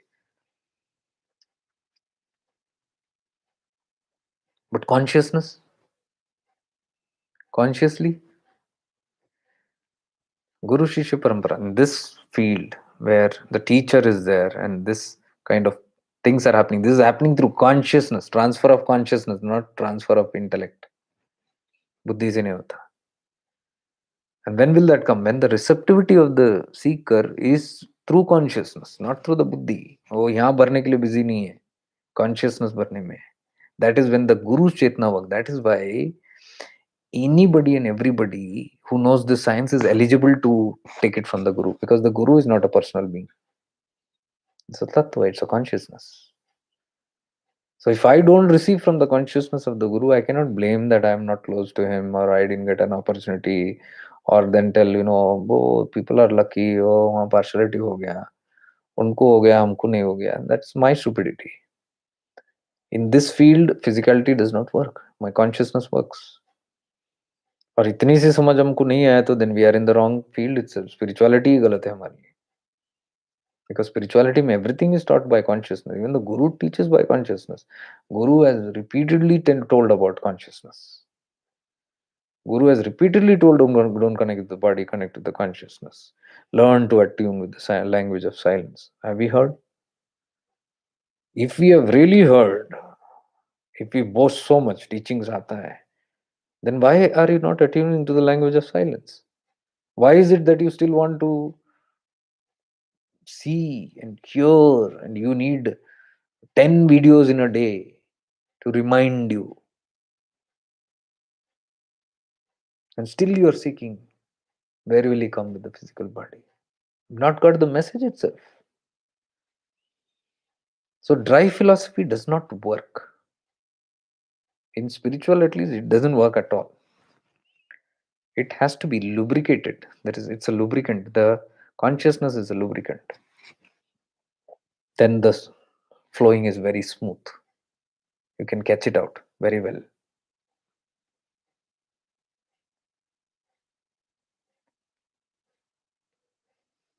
Ramesh Tomar, in case of adultery, what I have observed, God has nothing to do with adultery, either in mind or reality. But if one goes that way, they may attach real happiness of peace, God, which is available here, and now to sexual act, a wrong belief, which is just a sensation and comes and goes. Well, I couldn't get exactly what you're trying to say, but I can assume what you're saying is okay, somewhere close to that. See, that all depends on what these things are. If you go just by the standards of commandments and philosophy, do's and don'ts, then it becomes a rigid law. You are a helpless slave. Helpless slave कैसे होते हैं? Option ही नहीं, करो. There are so many whom I met in their life, my life. Whenever I meet them or something, they say, do something, tell me something where I can have a spark of my reconnection with my guru or with my, I am so disconnected. Previously it was this way, now it is not there. Previously it was this way, now it is not there. I say it's very simple. Previously or now, you're just catching the philosophy. Nahi, what's happening is, previously I used to do my sadhana in so beautiful ways, so much connected, so much happiness. Now it is not happening. I am sure those who are sitting here and spiritual beings, they will agree, or everybody will agree to what I'm saying. अंदर एक चिंगारी जली है, सत्य है, ये तो सत्य है. Let me listen to what he has to say now. मेरे अंदर भी हो रहा है. Why this is so common? Because philosophy. What is a philosophy? सुबह 1 घंटा साधना करो, शाम को 1 घंटा साधना करो. फिलॉसफी. हमको बोला गया है, "ए मेरा साधना टाइम, आई एम गोइंग." अरे रुको तो 1 मिनट, ये तो खत्म करके जाओ. नहीं, नहीं, नहीं, नहीं, साधना करना है, पता नहीं ये टाइम पे होता है ये मेरा साधना. अरे भाई रिलैक्स. हैं, दोष लगेगा, क्योंकि डराने वाले भी बगल में बहुत हैं. सब गए. Slaves of the systems. Run and go and sit and आँख बंद कर रहे, लेकिन मन में वो दौड़ रहा है जो इनकम्प्लीट छोड़ के है काम. पूरा 1 घंटा उसी में रहते हैं. उससे निकलने को, this thought is coming, this I am not in this mood, then I do something, then shake a bit and then get up and हा करो and then now I will sit again. क्यों? Why this self ripping? Because philosophy. somebody told a rule is there, rule. तो आप क्यों कर रहे हो साधना? प्रेम से कर रहे हो? नहीं कर रहे हो भाई, डर से कर रहे हो, भय से. टाइम पे नहीं किया, आज 2 बार करना है तो करना ही है, करना है तो करना ही है. समझे ही नहीं तत्व को. अच्छा छोड़ो भाई, अब तो जो हुआ हुआ. कितने महीने, कितने साल हो गए, तुम बताओ क्या कर सके. हम तो बैठो ही हैं, सामने बैठो, चुपचाप बैठो. एंड बातों बातों में I take them into deep awareness and then before they know I keep talking and they are gone. I didn't do it. I didn't do anything. I only triggered that part which has to be triggered. चाबी जहां लगानी है वहां लगा दिया बस. मैंने कुछ नहीं किया. अब वो क्यों नहीं चाबी लगा पा रहे? Lack of awareness. है ही नहीं अवेयरनेस. फिलॉसफी में फंस गए. फिलॉसफी को जटिलता से लेते गए. तो हिमालयन योगी ने मुझे यही तो बोला, जितना जटिल कर्म उतना जटिल तपस करो. तपस जटिलता हटाने के लिए. when you become simple and natural, when you let go of everything and be in the being, अच्छे से अच्छा आपको दिया गया ही साधना आपका, it is going to become a great boon for you. You don't know what you can create with that sadhana that you have. You do it with freeness, with love, with openness, with simplicity, with humility, with gratitude, with no rigidity, without philosophy, with consciousness, with awareness. When you do same चीज पास, मैं कुछ नया उनको बताया नहीं, मैं आके कोई टेक्निक नहीं बताया उनको. ना ही मुझे शौक है किसी को वहां से भटका के कोई नया ये देने को. We are not in that. इसको कहाँ भटकाना है? whereas मैं तो तत्व का, हमें हर एक वीडियो में आप देखो, तत्व आपका सेल्फ को ही पॉइंट करता है. अंतिम आपका जहां है, where is your destination, I keep reminding you. My agenda is that. Whether I do it through your sadhana or my साधना और somebody's sadhana, I don't care a damn. If you are somewhere getting connected, if you are getting on the path, if you are getting aligned, and if you are in that proper inner freedom, what you are getting, and things are opening up for you, I am for it. That's my philosophy. Because I have no rigidity, and you cannot threaten me with your rigid principles. ऐसा नहीं होता, ऐसा नहीं होता। रखो भाई, आपकी philosophy आपके पास रखो, मेरे लिए तो नहीं चला, और मैं पढ़ूंगा भी नहीं उन सब चीजों में। करो आप सिस्टम्स। तो what is my sutra is, I have followed my guru's consciousness. वो है मेरे लिए सब कुछ सूत्रा। मेरे प्रिंसिपल्स वो, मेरा पथ वो, जो भी आप बोलो, मेरी साधना वो, सब कुछ वही। My Guru's consciousness, which I have learned, maybe grace or some goodness or whatever, which I am eternally grateful to. Okay, I've aligned with that consciousness, and that is what I'm teaching people to do. Very, very simple manners you can do that. Realize the tattvas, realize the teachings. Don't by heart the teaching, realize it. Live it and see, experiment with it in your life and see. उतार के तो देखो उस चीज को। What is this unconditional love, you'll know. ये ऐसे बक बक बकान करने की चीज नहीं है। चुप हो जाओगे, अनकंडीशनल की बात ही नहीं करोगे, यू विल सी दैट जितना भी तुम कर रहे हो लव के नाम पे, वो बकवास है। कोई अनकंडीशनल लव नहीं होता, सब कंडीशनल ही होता है। इसलिए मैं खुद बात नहीं करता हूँ उसके बारे में। सिंपल सूत्रस है जो गुरु ने दिया, simple sutras which Guru has given. If you ask me whole thing, if you tell me you do this sadhana, this name, that name, ऐसे form वैसे form, ये benefits वो benefit, इस तरह के होते हैं, आई don't no what they're all words। तो एक के बाद एक, and somebody told me, hey, you don't know, this is very powerful। What is powerful? Come, come with us, it's very powerful what you're going to get now। Oh, so you mean to say, so what you have been doing till now was not powerful? I thought that was powerful because I had heard you telling some months or years back that this is very powerful। So उसका power कम हो गया, इसका ज्यादा हो गया। What are you talking? I mean, you be happy with it. You be happy with it. But please वो पट्टी मुझे पढ़ाने मत आओ। नहीं पड़ेगा, मेरे पल्ले नहीं पड़ेगा वो सब। For me, एक तत्व what is there, I followed that and I get it through whatever that one principle is। I don't need so many। It is needed for people who are rigid। जितना जटिल कर्म, जितनी जटिलता, उतना जटिल तपस करो। एक नहीं, 1000 करो, और 10 चीजें करो। If that satisfy the ego and says कि हाँ कुछ कर रहा हूँ मैं भाई, अध्यात्म में भी, क्योंकि आगे बढ़ रहा हूँ दिखाने के लिए कुछ पड़ता है ना। तो बोट चल रही है, बोट में वो जो रो होता है वो लेके मैं घुमा रहा हूँ। इट डजेंट मैटर वेदर वो पानी को टच हो रहा है या नहीं, मैं घुमा रहा हूँ बस। तो एक फीलिंग आ रही है, हम जा रहे हैं आगे, रूपांतरण हो रहा है। रूपांतरण नहीं हो रहा है, परिवर्तन हो जा रहा है। रूपांतरण कहाँ है? बिल्कुल नहीं है। गाड़ी कभी कभी पता नहीं, बोट पीछे वो एंकर लगा हुआ है, वो निकला भी नहीं, छूटा भी नहीं, और मैं हिलाते जा रहा हूँ।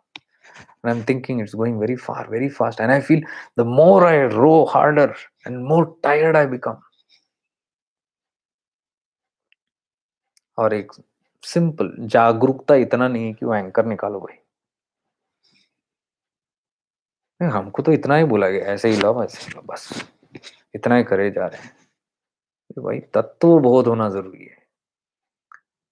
And only that happens। I'm talking very common language wherever I go, wherever people say, I say this thing to them also। मैं उन किसी का पथ भ्रष्ट नहीं करता हूँ। I don't say don't follow this।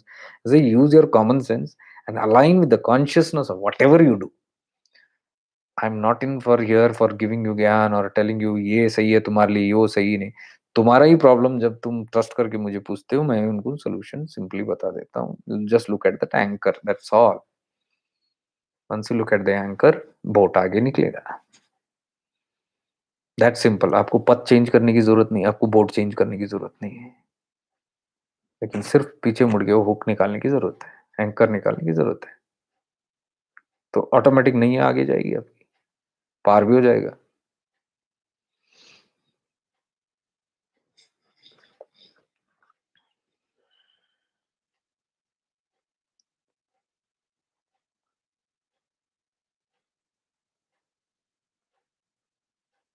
Case of adultery, God has nothing to do with adultery either, in the mind or reality.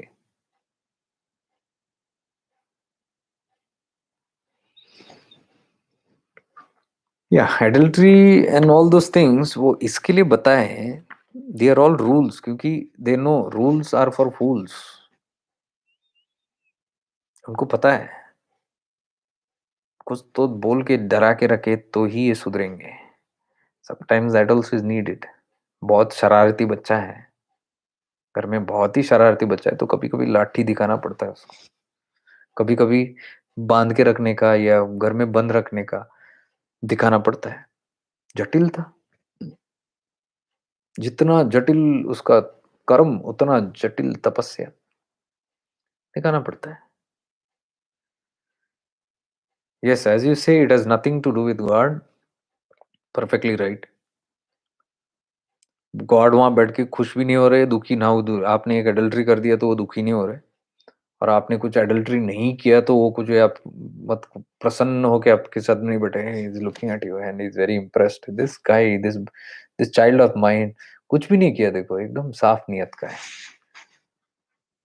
तो ये मेरा फेवरेट है। ऐसा कुछ नहीं होता। ये सब रूल्स हमारे लिए रखा है क्योंकि लगाम देने के लिए। अरे भैया, एडल्ट्री तो छोड़ो, आपका जो गृहस्थ आश्रम है ना, वो भी उसी के लिए है। गृहस्थ आश्रम ही बना है उसके लिए, ताकि लगाम रहे घोड़े पे। क्योंकि संन्यास आश्रम भी है, दूसरा विपरीत उसका ऑपोजिट भी है जो चलता है। लेकिन जिसका तीव्र है संन्यास, जिसके लगाम लगे हुए हैं, और जो अपने पर पूरा ट्रस्ट करता है कि वो चल सकता है, लंबी रेस का घोड़ा है, उसके लिए संन्यास है। सबकी बस की बात नहीं है। लगाम नहीं लग रहा तो गृहस्थ है। सिंपल, बिकॉज वो वहां पे रूल्स ये नहीं है कि आप ये करो ये मत करो, उससे कोई लेना देना नहीं है। उस परम तत्व को कोई लेना देना नहीं है। आप सन्यासी बन के उसके पास पहुंचो या गृहस्थ बन के पहुंचो उनके पास। सिंपल फैक्ट्स में आपको बता रहा हूँ। ये आपकी और मेरी लड़ाई है कि गृहस्थ सर्वश्रेष्ठ है एक तरफ, उस तरफ सन्यास सर्वश्रेष्ठ है। यहाँ गृहस्थ को गृहस्थी, गृहस्थी को गृहस्थ का अहंकार, वहां सन्यास को लंगोट का अहंकार। ये मैंने नहीं कहा, हिमालयन योगी ने कहा मुझे। बोले बेटा, ये तो हिमालय है, यहाँ पे भी माया है। ऐसा नहीं कि ये अहंकार वगैरह छुटकारा हो गया। जैसे योगी को अपना योग का अहंकार है, वैसे यहाँ पे सन्यासी को भी अपना लंगोट का अहंकार है। क्या दिखाता है ये सब? क्लियरली जागरूकता दिखाती है। कॉन्शियसनेस विल ऑलवेज, झूठ नहीं बोलता, अंदर से दिखाता है। गोलमाल है भाई। तो इसलिए जागरूकता बड़ी इंपॉर्टेंट है। अब हम आज के जमाने में इतने आलसी हो गए। मुझे मालूम है, एक एक व्यक्ति मुझे बोले, I like to be connected with you. बड़े व्यक्ति है। I said, why? क्योंकि ना तुम मुंह पे बोल देते हो जो भी है। दुनिया जहां के लिए तो मैं सो एंड सो हूं, सब तरफ आदर वादर है, लेकिन तुमसे जब मैं बात करता हूं तो तुम जो भी मुंह पे बोल देते हो। और मुझे चाहिए ऐसा कोई, ताकि मैं फिसल ना जाऊं। क्योंकि कभी कभी मैं भी फिसल सकता हूँ, मुझे, मैं जानता हूँ। I know that, that's humility good enough. तो कोई तो रहा वहां पे जो मुझे रिमाइंड करे, अच्छा लगता है। तो मैं बोला अच्छा। तो अवेयरनेस अब भाड़े पर भी आने लग गया कि आप एक बंदे को हायर करके रखो। अवेयर एक बंदा, ये अवेयर बंदा है, ये अवेयरनेस के लिए मैं रखा हूँ, मेरे लाइफ के अवेयरनेस के लिए, ताकि ये मुझे जागरूक करते रहे, ये मुझे प्रोटेक्ट करते रहे उन सब चीजों से। मतलब क्या बात है। जागरूकता तो अंदर से होती है। मतलब ये समझ में आता है कि मैं कितना अपने ऊपर करने की ये रखता हूँ, क्षमता रखता हूँ। कितना इंटरेस्ट है मुझे उस चीज में, सब्जेक्ट में, कि मैं अपनी कॉन्शियसनेस को कैसे जागरूक रखूं, कि मुझे हमेशा एक आदमी की जरूरत पड़े। क्योंकि मेरी तो आदत है ना हायर करने की, एम्प्लॉय करने की। मैं बहुत बड़ा बिजनेसमैन हूँ। I can hire many people. So एक भाड़े का एक अवेयरनेस बंदा भी हायर कर ले। तो परम तत्व को कुछ लेना देना नहीं है। आप एडल्ट्री करो ना करो, all that. Now this can be very controversial कि यही बंदा ऐसे कैसे बोल रहा है कि भगवान बोल रहा है कि कुछ भी करो। नहीं, भगवान ने ये भी नहीं कहा, भगवान ने वो भी नहीं कहा। आप कोई भी देश में देखो,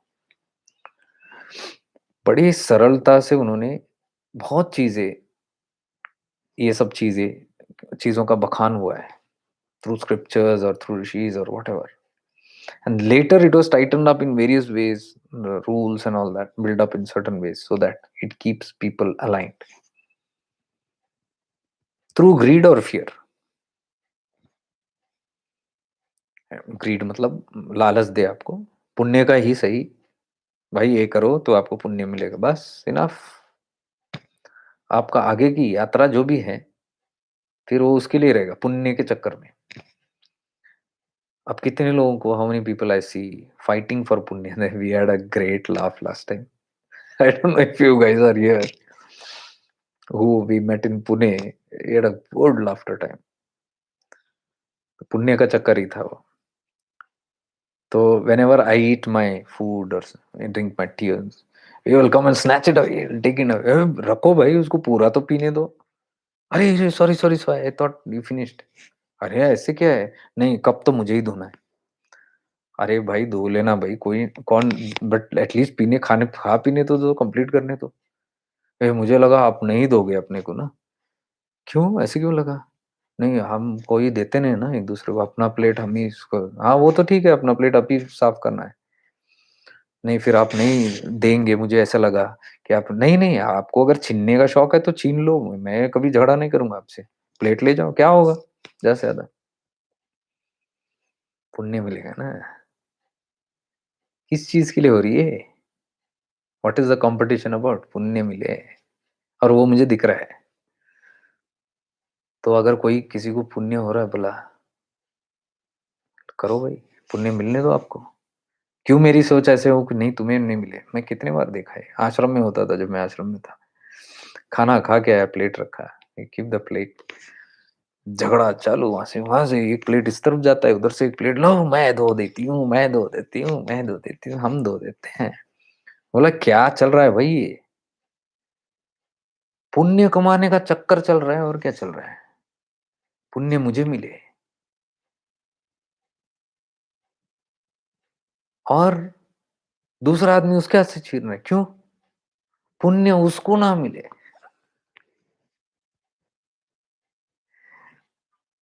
मैं दोनों को देखता हूँ, झगड़ो भाई बोलता हूँ, चलो।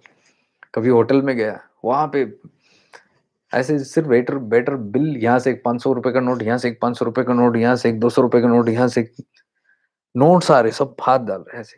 मैं बोला ये, अरे हटो भाई, ये बिल हम पे करेंगे, मैं पे करता हूँ। फिर मैं थोड़ा पीछे हट जाऊँ, फिर वो तीन चार लोग लग गए, मैं बोला लड़ो, बाल वाल खींचो, नोचो, गिरो पड़ो, और जो जीते वही देना बिल।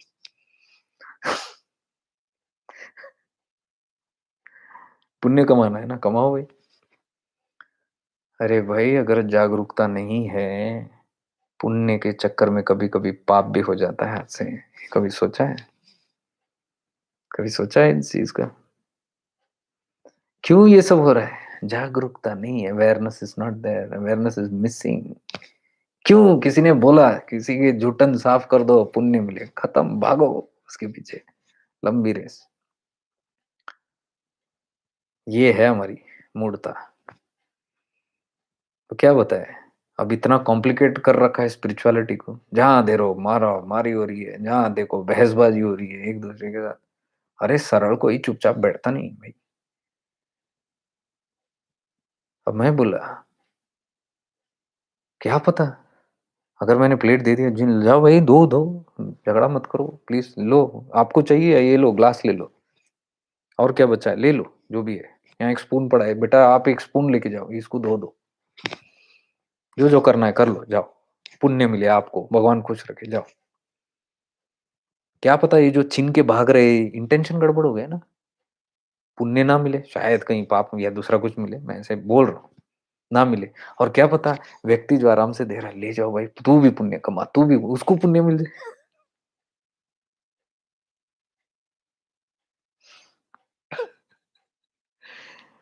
ये जो खेल है ना, जैसे आपने बताया एडल्ट्री हो, भगवान को कुछ नहीं होता, ये यहीं पे चलता है, अपने में ही चलता है, ये सब ऐसे ही आडंबर, सारा ऐसे ही आडंबर। हमको ही फर्क पड़ता है इन सब चीजों से, वही भगवान को फर्क नहीं पड़ता। आप कितने बड़े त्यागी हो, कितने बड़े योगी हो, कितने बड़े पुण्य इकट्ठा करने वाले हो, कितने स्वच्छ और साफ हो, कितने नियत के खोटे, कोई फर्क नहीं पड़ता। देखो, अगर नियत का फर्क अगर सही में पड़ता होता ना, तो रावण को कभी नहीं मिलता। जो भगवान शिव ने रावण को दिया, कभी नहीं मिलता उनको।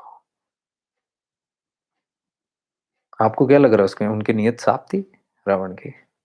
जो whatever powers he was acquiring, he knew what is he using it for, what he needs it for, but he still got it. His intention was the science. He knew the science of getting it. He aligned with it. He did his tapasya in that manner. देखो, तपस्या उन्होंने भी किया।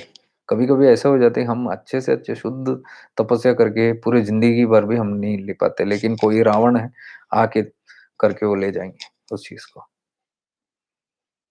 The science is all about aligning your consciousness. Because Ravan में वो भक्ति बहुत जागृत थी। Bhakti, that oneness that he had with Shiva Tattva, very powerful. That made it. Not all these आडंबर, हम आडंबर में हम ही फंसते हैं। जो मिलना है वहां पे कुछ नहीं मिल जाता है, ऐसा हो जाता है।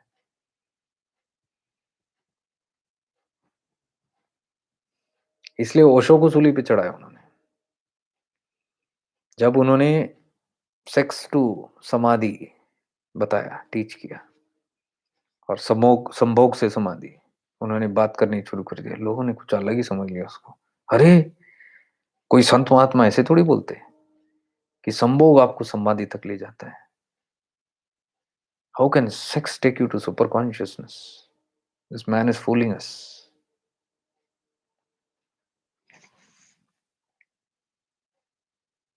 As though sex is like tawba tawba, untouchable, a devil, an evil. And from where did that come?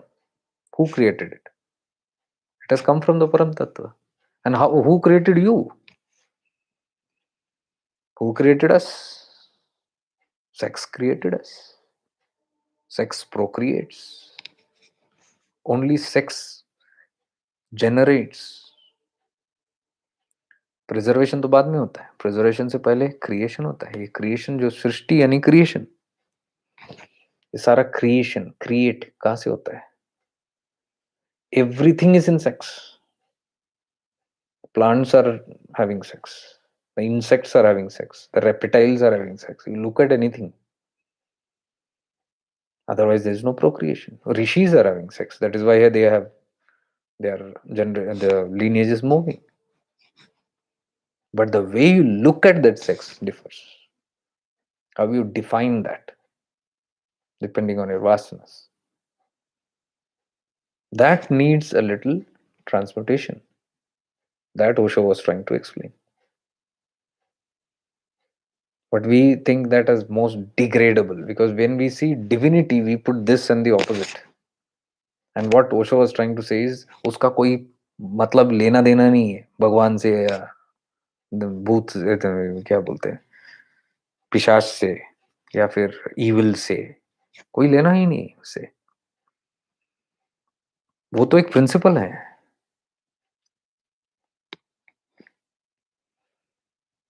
उसके बिना सृष्टि फंक्शन नहीं कर सकती है।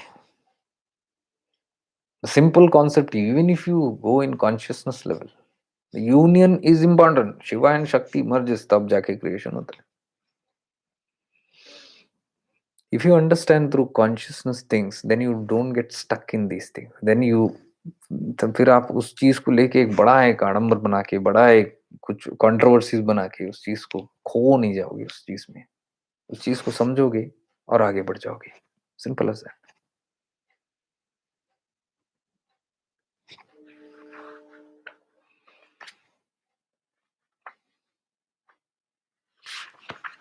Yes, anybody has any questions? I just want to read 1 or 2 pages from this book. anybody has any questions, you can ask.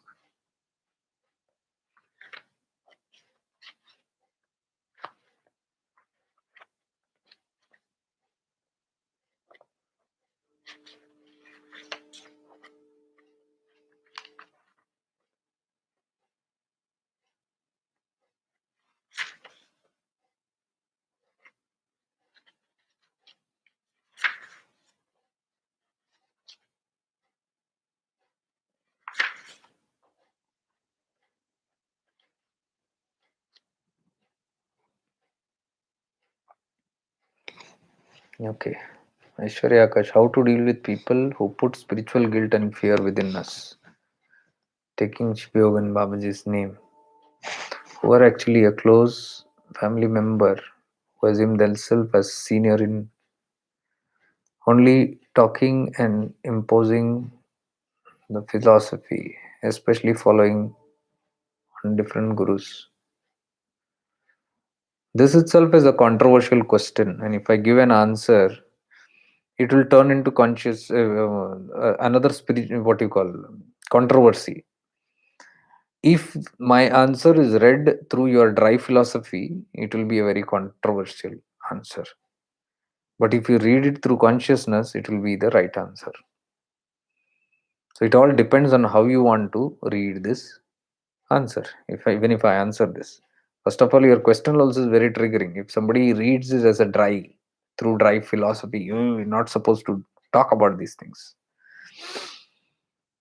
But if they look at consciously on this, it's a very simple and very, very common thing. That's so you ask how to deal with people who put spiritual guilt and fear within us. There is no people to deal with in this case. Please understand. You don't have to deal with people. You have to deal with yourself. Deal with yourself means who can put guilt into you without your permission? You cannot blame somebody because it's your life. जब तक आप उस चीज को ग्रहण नहीं करते हो, आप बोल नहीं सकते हो किसी ने मेरे अंदर डाल दी. बोलना गलत है, शब्द ही गलत है. When somebody used to spit on Buddha used to quietly go river में डुबकी लगा के come back again that person used to spit. He used to go डुबकी लगा आओ spit, go on for dozens of times. Buddha is never tired. He's going having a dip and coming back. Finally the man gets angry, frustrated, and the disciples get angry. What is this? Our guru is bearing with all this. Finally, the man gets tired and frustrated and angered and sits down, and Buddha goes his way. He stops spitting after all. And the disciples ask, if you would have told, we would have thrashed that person. Why were you doing that? He said, if somebody gives you a present and you don't accept it, with whom it will remain? With the one who gave. So you can see he came with anger, frustration, that, this, to put it on me. I didn't accept it. With whom did it remain? With himself. He got angry, frustrated, tired. He wanted to put that on me. I didn't accept it. So there is nothing called somebody is putting guilt in us. Guilt, if I am feeling guilty, that means I still don't have clarity. Now, I don't want to go into what a system is talking about or who are they and if they're senior, junior. I don't want to get into all that. I'm not against any system. I am not against any path. I'm not against anybody. I have never been also in my whole life. People are against my kind of non accepting those conformities because I don't want to fall in that pattern. I'm out of it. But I still follow the same guru. I follow the consciousness. Whatever I talk here day and night, I at least in one video I have to take his name because I am connected to him. I have learned these things from him and I'm eternally grateful. मेरा बेड़ा पार हो गया. बेड़ा पार हो गया. That is why I'm talking all these things. Because I've understood and I'm out of all these things. So I will not, if I am having so much of affinity towards my own master's teachings, I have nothing to be so bothered about the what people do in there and how they do. And I am no one, truly to say, I have no authority to speak on a system when I am not part of it. Following the system, not following, it's up to people. So I cannot directly give you an answer on this particular part because seriously I have not gone into that area. जहां मुझे focus रखना है मुझे उतना ही रखा, चेतना पे, गुरु की चेतना पे. अभी नहीं बोल रहा हूं मैं, तब भी ऐसे ही था. If you don't believe, go into my profile of Jacob Shivanand, which is there for so many years. I believe it started somewhere in 2010 or 11. तब से देखे आज तक पोस्ट देखो, you'll see consistently. I'm only talking about Guru's Leelas, Guru's Chetana and all that. Nowhere you'll see me talking or boasting about the systems or anything. So this has been inbuilt in me from before. It's not that now people are making stories out of it because I'm talking and they have something to say. Because they believe if you are in the system, you are in a certain way. If you're out of the system, the same thing, twisting here and there. So, anyways, I have nothing to do with what people say. And here also I'm answering, it shouldn't matter. It shouldn't matter. And no senior and junior ever worked when, especially when I have seen my guru, there is no senior and junior. There were a lot of seniors that time also. There are a lot of juniors that time also. This time also there may be there because it will always be there. There were lost lot of close disciples, and there were a lot of distant disciples then also when I was there, because then at that time I was one of the close disciples, because physical vicinity से हम closeness बोलते हैं जो गलत है. मेरी physicality से उनकी नजदीकियां नहीं हुई थी, because whenever even if I was in the physical vicinity I was one with the consciousness. Even there I have told this many times, hardly I used to talk to him. Whenever I'm in his vicinity I'll be only in meditative states. Hardly I've ever talked my problem to him. Hardly. Never gone and told him. Never asked him questions. Never told मेरे घर में ये हो रहा है वो हो रहा है मुझे ये चाहिए वो चाहिए. Never even gone and told मुझे healing दो. Never. Even if I was sick. This was my structure. This was my way of working. So if I have been that way even that time, now nobody can blame on that, because now also I am the same. There's no difference. So that physicality and the closeness, vicinity never mattered then, nor it will matter now. That is what I tell even people. So if that is happening to me, how will it matter? Close or far? And what is the senior and junior? How will it matter? How, on what basis are we calling senior and junior? Those who study the philosophy are seniors. Those who go by the book are seniors. What are they? Or those who have understood the consciousness. Those who are understood the consciousness will never talk anything by the book.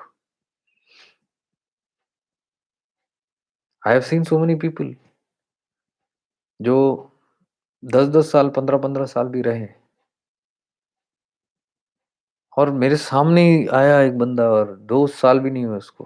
2 साल क्या छोड़ो, 1-1.5 साल भी नहीं हुआ, and that person इतना रूपांतरण होना शुरू हो गया. जो 15 साल से पढ़े उनको नहीं हो रहा, परिवर्तन हो रहा है, रूपांतरण नहीं हो रहा. कौन सीनियर है बताओ? Who is the senior? मेरे लिए तो सीनियर ये है 1.5 साल वाला, बहुत आगे गया. तो this is on majorly terms of the world. ये सीनियर जूनियर जो हम बता रहे हैं इस चीज का, तो मैं ये नाप तोल के मैं नहीं बता सकता. मैंने जितना बताना था बताया. मेरा प्रिंसिपल्स ये है. मेरा seniority and juniority goes on this. मेरी नजदीकियां और दूरियां goes on this standards philosophy. ये प्रिंसिपल जो है, जो मेरे लिए तो काम कर गया, उसलिए मैं यहाँ बैठ के with conviction I talk to people. ये होता है, हो सकता है, बट फिर भी हम इन सब चीजों में अटके हुए हैं. How does it matter? How does it matter who is imposing what philosophy, and it doesn't matter. What should matter to us is our philosophy inside. उस हिसाब से ज़्यादा तो मैं कभी कुछ नहीं कर पाता, बिकॉज़ इतने बोलने वाले थे, तब भी थे, आज भी है। इतने हैं जो रेडी है हैरेस करने के लिए, ट्रबल करने के लिए, waiting and sitting for opportunities to cause some or the other harms. किए नहीं ऐसे नहीं, किए बहुत कुछ किए, बहुत कुछ करके देखे। 2019 में जब मैं निकला था, I had to make 12 videos in explanation to 12 different आरोप जो लगाए थे, अलग-अलग। 1 नहीं, 2 नहीं, 12 अलग-अलग आरोप लगाए थे।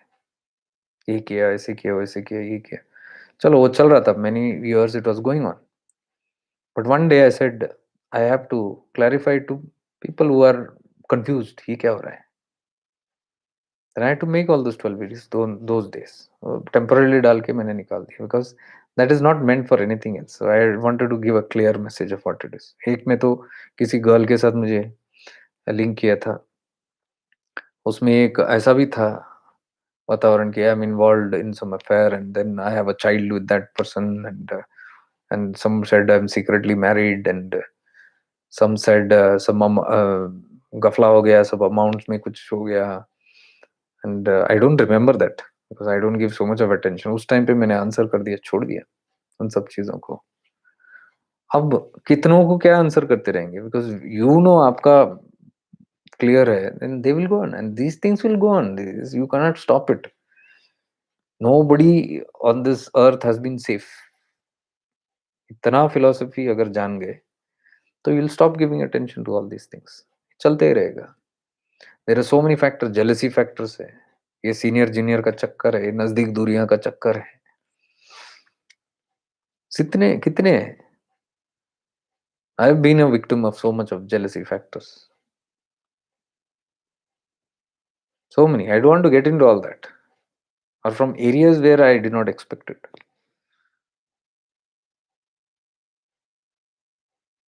इतने सारे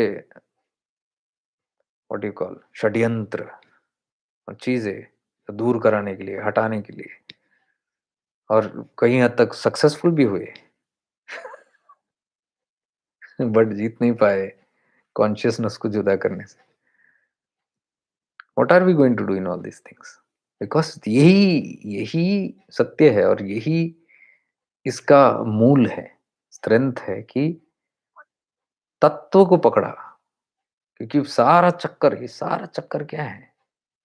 all this philosophies, all this spirituality, all this पथ पे जो चलना है, सब किस लिए है?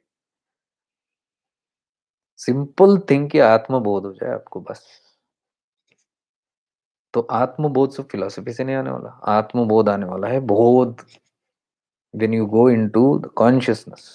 बोध यानी कॉन्शियस, तत्वबोध जब हो तो आत्मबोध सहज है।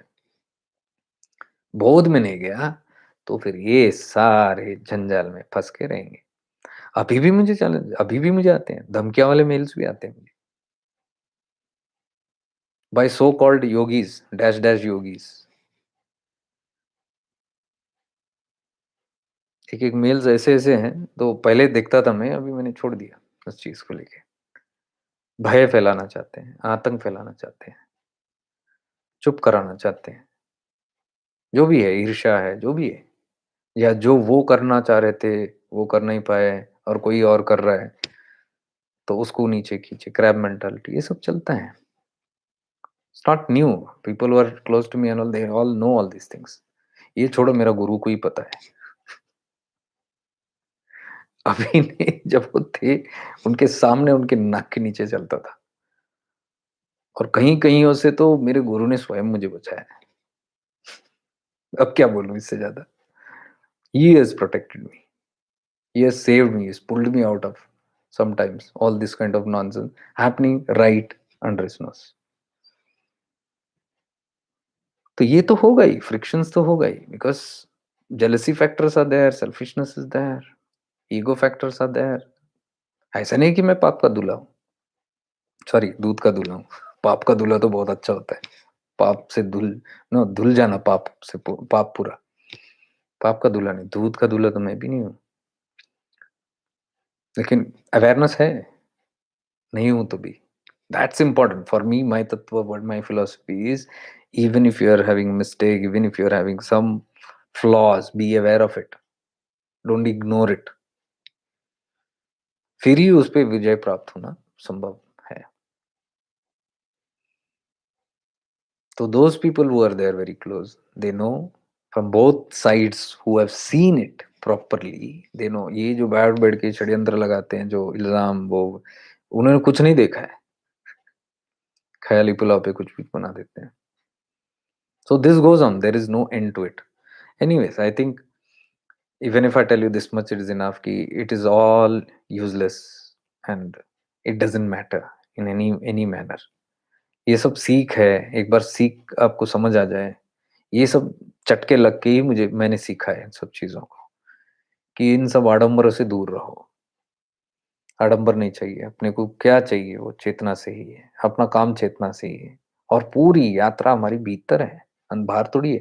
और हम जो यहाँ अभी बात कर रहे हैं, सब बाहर वाली चीजें हैं, बाह्यमुखी वाली चीजें हैं। तो इसका कोई अंत नहीं है। There is no end to this topic can go on whole night also, but it will never end. Questions can go on, but it never end. So what I will suggest, और ये जो आपने boldly ऊपर लिखा है यहाँ पे question, दाद देता हूँ, it's very good enough. But let me tell you, ये सब मुझे भीतर से, पीछे से पूछते हैं सेम क्वेश्चंस, अंदर से ही पूछते हैं ऐसे सब। और अंदर से पूछते तो अंदर से जवाब दे रहा हूँ, बाहर से पूछा तो बाहर से जवाब दे रहा हूँ, इतना ही। लेकिन ये है, प्रश्न है ऐसे। और प्रश्न एक इस पे नहीं है, एक पति या एक जगह पे नहीं है, ये सभी जगह में मैंने देखा है। I have travelled to so many places, so many ashrams, so many paths, I've been with them and I have noticed all this। एक जगह में भी मुझे नहीं मिला ऐसा नहीं है, इतना बता सकता हूँ। मतलब उसमें पता चल गया ये कम्युनिटी, ये हमारी प्रवृत्ति है, इंसान की नेचर है, कैरेक्टरिस्टिक्स। इसको आप बदल नहीं सकते हो। बदल सकते हो तो आपकी जो रिफ्लेक्स एक्शन है उसके लिए वो आप बदल सकते हो। तो जो आपके हाथ में है उसको बदलो, जो आपके हित में नहीं है, हाथ में नहीं है, उसको बदलने की चेष्टा क्यों करें? क्योंकि अगर आसानी से इतनी अगर बदल जाती तो यीशु कभी सूली पर नहीं चढ़ते, सबको वहीं बैठ के बदल देते हो। बदला उन्होंने किसको? नहीं। गुरु गोविंद ने बदला? नहीं। गुरु नानक जी ने बदला? नहीं। साईं बाबा ने बदला? नहीं। नित्यानंद ने बदला? नहीं। कौन बदले हैं? कितने बड़े बड़े महापुरुष, स्वामी समर्थ ने बदला? नहीं बदले। क्या क्या हुआ अत्याचार, क्या क्या नहीं हुआ उनके साथ। सिद्धारूढ़ स्वामी ने बदला? नहीं बदले। किसी को बाहर से कोई बदलने नहीं गया, अपने इसमें लगे रहे। रमण महर्षि ने बदला? नहीं बदले। कितने कितने उपद्रव है उनके ऊपर भी, कितने कितने आज भी चल रहे हैं, तब भी कितने लोगों पर हुआ क्या क्या। Dark forces, these are the dark forces acting through people, लेकिन पता नहीं है पीपल को। ऑल टाइप का लगता है, तो हमको लगता है कि वो कर रहे, वो नहीं कर रहे। Something else is working through them. Unawareness में होता जाए ये सब। My guru is to always tell me, big war always going in the astral world, good and bad के बीच always fight is going on, निरंतर। नॉट सरप्राइजिंग, बिकॉज हमारे पुराणों में भी हमने देखा है, एक साइड में देवी देवताएं, सारे देवता एक साइड और दूसरे साइड में असुर गण लड़ रहे हैं दोनों। पहले से ही माइथोलॉजी, जब से हमने होश संभाला है तब से तो हम सुनते आ रहे, देखते आ रहे। तो आज कौन सा नहीं है? और ये तो घोर कलयुग है ऊपर से। सतयुग में नहीं छूटा ये सब चीजें। और वहां पे ऊपर के लोकों में, स्वर्ग लोकों में नहीं छूटा, यहाँ छूटेगी क्या? वहां के लोकों में भी इंद्र को अपनी गद्दी की पड़ी हुई है, अटैचमेंट है, मोह है, माया है, और उसके लिए कुछ भी करने के लिए तैयार। तो वो तो यहाँ पे भी है, यहाँ कौन सी बड़ी बात है? तो हायर लोकास में जो छूटा नहीं है, यहाँ क्या छूटेगा? इतना अपन को समझना है इन सब चीजों से, जंजाला की जब आदमी थक जाए ना, तब वो बोलेगा मुझे निकलना है यहाँ से। और निकलने का नाम ही मोक्ष है। निकलो जंजाल से। द्वैत में जितना होगे ये सब देखेंगे, ये सब द्वैत ही है ना। कहीं पे ऐसा नहीं हो सकता कि ओनली सत्य सत्य सत्य सत्य, अच्छा अच्छा अच्छा अच्छा, नहीं चलता। द्वैत है, उसका विपरीत उसका होगा, ऑपोजिट। द्वंद्व तो होगा ही। छुटकारा चाहे तो अद्वैत, अद्वैत यानी अंतर यात्रा, मुक्ति का मार्ग, मोक्ष का मार्ग, तो उतना ही है।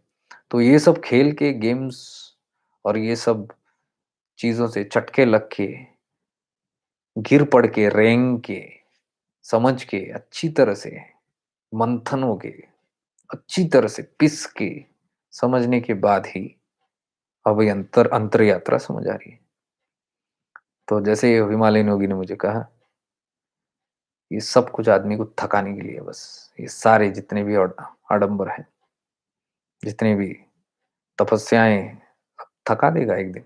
एक दिन वो समझ जाएगा कि थक के बैठ जाएगा वो, सब करके हारा। जिस दिन बैठ जाएगा, जैसे मैं बैठा, स्थिर, स्थिरता नहीं शुरू हो जाएगी। विचलित होने से थोड़ी स्थिरता आएगी। डूअरशिप, कर्ता भाव, सब विचलित करने वाली चीजें हैं। स्थिरता कहाँ आती है? ठहराव जिसको बोलते हैं। कर्ता को कभी ठहराव नहीं आता, क्योंकि कर्ता वाला करने में लगा हुआ है। करने में कौन सा ठहराव है? आज तक कहाँ साबित हो पाया? तुम भी साबित नहीं कर पाओगे उस चीज को। ठहराव ला ही नहीं सकोगे करते करते। किसी ने मुझे आज पूछा, कुछ ऐसे टिप्स बताओ, कुछ ऐसे साधन बताओ, कुछ ऐसी चीजें बताओ, कुछ ऐसे प्रैक्टिसेस बताओ कि मैं ठहराव लाऊं। अरे पहले ठहरो तो, ये करने में तो ठहरो। और कितने प्रैक्टिस ढूंढोगे? कितने और प्रैक्टिसेस ठूस ठूस के भरोगे? जो प्रैक्टिस से छुटकारा पाने के लिए एक और प्रैक्टिस ढूंढ रहे हो, कब हमको समझ आएगी इस चीज को? ये जब थक जाएंगे करते करते, तभी ठहराव आएगा। मन दौड़ाते रहता है, मन के बारे में सजग नहीं हो पाते, समझ नहीं पाते कि ये सब मन का ही खेल है, फंस जाते हैं। इसलिए अवेयरनेस सिखाता हूँ। जितना ज्यादा अवेयरनेस सीखते आएंगे, मन में कम रहेंगे, सजगता में, होश में ज्यादा रहेंगे। बेहोशी में जीना बंद हो जाएगा। ये सो जो भी हम अभी तक बात कर रहे थे ऑन द ऑपोजिट लाइन, ये सब बेहोशी वाले बातें हैं। किसी ने गिल्ट डाल दी मेरे अंदर, बेहोश में तो मैं बेहोश हूं। बेहोश के अंदर ही वो सब डाल सकता है। जागरूक हो तो नहीं डाल सकेंगे कोई, क्योंकि आप अलर्ट हो, कॉन्शियस हो, स्वीकृति नहीं है उस चीज की। बेहोशी में डाल जाते हैं, नाम आता है डालने वाले का, लेकिन मैं तो दोष उसी को देता हूं जिसने स्वीकार किया उस चीज को। तो गिल्ट डाले, ये डाले, वो डाले, हमारे प्रिंसिपल्स अगर क्लियर है हमारे भीतर, तो बाहर से कोई किसी का प्रिंसिपल नहीं चलता। मैं कभी थका नहीं इन सब प्रिंसिपल्स को फॉलो करते करते, लेकिन लोगों को थका दिया जो बदलना चाह रहे थे। यही हो जाता है, थक जाएंगे स्वयं भी। मुझे भी थकाने की जरूरत नहीं। जब मैं स्वीकृति ही नहीं उस चीज का, हर चीज से कोशिश करके देखे, हर चीज, हर अस्त्र शस्त्र, सब कुछ, पावर्स, सब कुछ यूज करके देखे, नहीं होता। और मेरी जिद कैसी है? शरीर छोड़ दूंगा, लेकिन इन सब चीजों में नहीं फंसूंगा, कुछ भी हो जाए।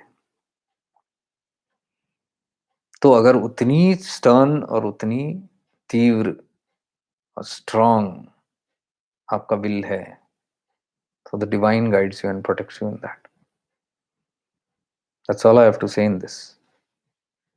नी नॉट वरी मच इनटू लोग क्या कहेंगे, लोग क्या करेंगे। It's all about your alignment, your own trust on yourself and conviction in that trust.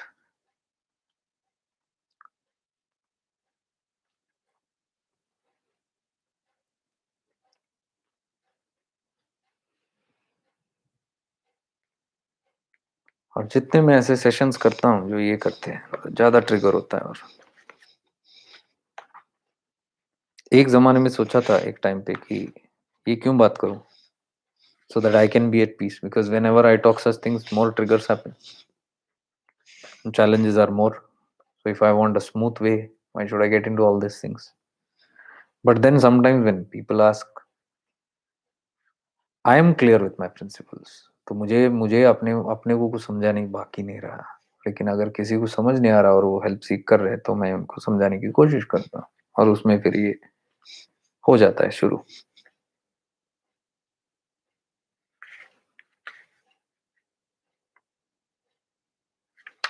एक पैरा मैं पढ़ता हूँ जाने से पहले, जो उस योगी ने कहा, और कल शायद शाम को I will explain this little deep because I want to sit with this book again and meditate on this book.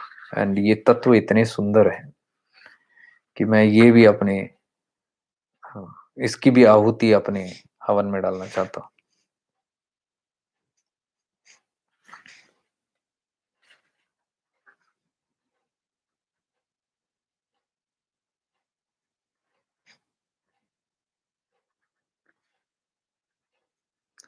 Okay, the whole idea was,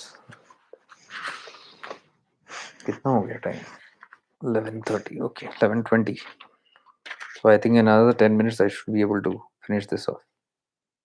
So this is the whole setting where train में यात्रा हो रही है और एक सन्यासी आके बैठे हैं और एक पादरी बैठे हैं, फादर क्रिश्चियन इसके, और कुछ और लोग बैठे हैं विभिन्न आइडियोलॉजीज और बिलीव्स के। एंड द सन्यासी स्टार्ट्स टॉकिंग अबाउट समथिंग जो उनको चुभता है, बाकी सबको चुभता है, और फिर वो क्वेश्चन करते हैं, कभी ट्रिगर हो जाते हैं। एंड द सन्यासी इज वेरी नाइसली, जो संत है वो न्यूट्रलिटी से बता रहे हैं उनको, और वो अपना, I think the whole book is on that, this book. So just reading the first part, I said, wow, this is it. And perfectly aligned with what I'm trying to say on this platform of shifting into awareness. That is why I chose to read this book.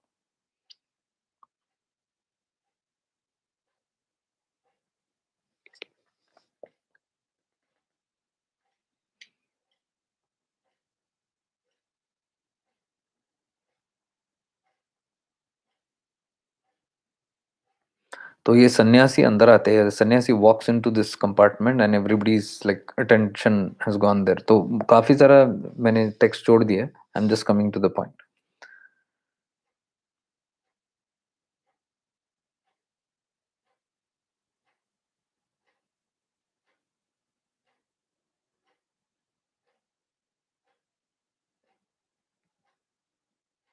तो sanyasi comes in and Miss Rose, the Christian lady who's sitting there, she poured tea for him and she offered the cup to the sannyasi. But the sannyasi, with grace, he said, uh, no, I'm sorry, madam, excuse me, I do not take tea and I'm quite comfortable without it, so I don't want the tea. His voice was sweet, but there was a ring in it. To be frank, I felt a sort, this is the author who's writing, I felt a sort of tension when we saw the sannyasi entering our compartment with an intention to travel. But his manners, his winning smile, and his sweet words restored our ease. Miss Rose looked with curiosity at the newcomer. Father Andrews, one priest who's sitting next there, Father Andrews seemed a bit irritated but tolerant. Mr. David, another person, was completely indifferent. Mr. Shantilal was pleased to have him in our compartment, while I was more amused in having a Christian priest and a Hindu sannyasi in the same compartment, brought together by unforeseen circumstances to travel till the end of the journey. See, this is so correlative. ये तो journey के बारे में बोल रहे हैं, but it is the journey of life only. The situation was really funny and it was difficult to guess how they would react with each other. Mr. Shantilal broke the silence. He asked the sannyasi whether he was going to Bombay and whether he belonged to Ramakrishna Mission. The sannyasi looked at Mr. Shantilal with a surprise and smiled and said, I think you all are acquainted with each other and I must introduce myself. I am called a Swami, but I do not belong to any cult, any mission, or any organization. I am going to Bombay casually and with no particular objective. Now, I'm seeing myself very clearly in this situation because it resembles everything. not belonging to any cult, any organization, any tradition, any lineage. And he says, I am going to Mumbai very casually without a reason. Koi purpose nahi, I'm just going. Parivrajakta. A wanderer walks in this way, no particular reason. I thought it would be great fun if some sort of discussion or argument could be started between Father Andrews and the sannyasi. The time would fly swiftly and lightly. I could see a similar mischievous thought in the eyes of Miss Rose also. The problem, however, was how to set the ball rolling. We naturally were expecting some help from Mr. Shantilal, and so we looked at him. He understood that we wanted him to carry on the conversation further, and so he said, excuse me, sir, if one is a sannyasi, he naturally has to belong to one of the numerous sannyasi cults and organization of the Hindu religion. I myself am a Hindu and I am proud to call myself a Hindu. I do not understand why you are afraid or feel shy to call yourself a sannyasi or a Hindu priest. Instead of wooden sandals, you have put on leather slippers. So I thought you may be belonging to the Ramakrishna mission. I did not mean any offense to you. Isn't that sweet conversation? I thought Mr. Shantilal had carried the matters too far, and the sannyasi would feel annoyed at being called shy or coward. But instead of showing resentment, he looked amused. He smiled and he said, I would like to I would like to know each of you before I answer your question. So I got up and introduced myself. Mr. Shantilal introduced the rest. Swamiji said, my name is Ram, and the people who know me call me Swami. I am putting on the saffron colored dress because I find it convenient and inexpensive. Simple. By birth, I'm a Hindu. See, he says, by birth, I was born to a Hindu family. But he doesn't say I'm a Hindu. And I am conversant with Hindu scriptures and philosophies. I have studied Christianity, Buddhism, Quran, and other religions prevalent in this world. I have extensively traveled in America, Europe, China, Japan, and Eastern countries. I have traveled on foot all over the Himalayas a number of times and throughout the length and breadth of India. In a way, I'm a globe-trotter, Parivrajak, wanderer. I think this much enough information is would be enough. Sanyasi says so beautifully. So these things touched my heart where he says, I'm putting on this saffron Bhagwa color dress because this is inexpensive and very convenient for me to use. By birth, he says, I'm a Hindu. My body is a Hindu. I was born to a Hindu family. But he's not saying I'm, means the whole idea is they don't belong to any religion also. And so I am conversant with Hindu scriptures. And he says he has studied all other religions also and he has moved all throughout the world, traveled everywhere. Now, as regards the statement made by a friend, Mr. Shantilal, I failed to understand what he exactly meant by calling himself a Hindu. Sanyasi is telling them now. Because that person was offended. He said, I'm proud to be an Hindu. What problem do you have, Sanyasi, to call yourself a Hindu because you're wearing that? What problem is there? So he's answering him. I fail to understand what he exactly meant by calling himself a Hindu. He must have been brought up in a family that is called Hindu, or might have been observing practices prescribed by religious books, heads, priests, or preachers of Hindu religion. That definitely does not make a man either a Hindu, Christian, or a Buddhist. Beautiful answer. This was a direct attack on each one of us, and all of us were alert to hear his further say on the subject. It seemed Mr. Shantilal, who resented the remark the most, was about to speak, but he kept mum as the Swami proceeded. So the Swami continues saying, if priests, preachers, and books could make a religion, I do not think it would be worth the trouble of following it also. The principles in all the religions are the same and almost identical, with a difference here and there, mainly due to social, economical, political, and geographical considerations. Unfortunately for the masses, The valuable principles have been distorted or misinterpreted, and unhealthy practices are introduced to suit the power seeking designs of the so called religious heads, priests, and the rest of the people in the profession. The present social degeneration in the world, and particularly in India, is due to the ignorant following on one hand and on the exploitation by the shrewd religious exploiters on the other. Today, religion has poised itself on fears of miseries in this life and hope for better life in the next.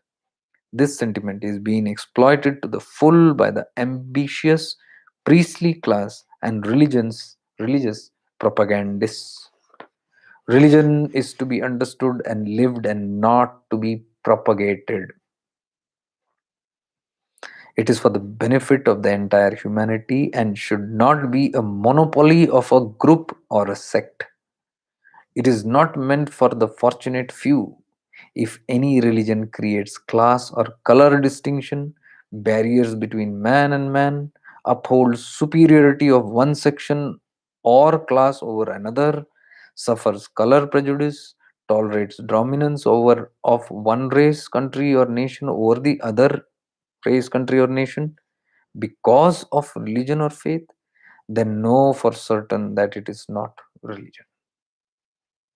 Religion can never be inherited like a property or a title.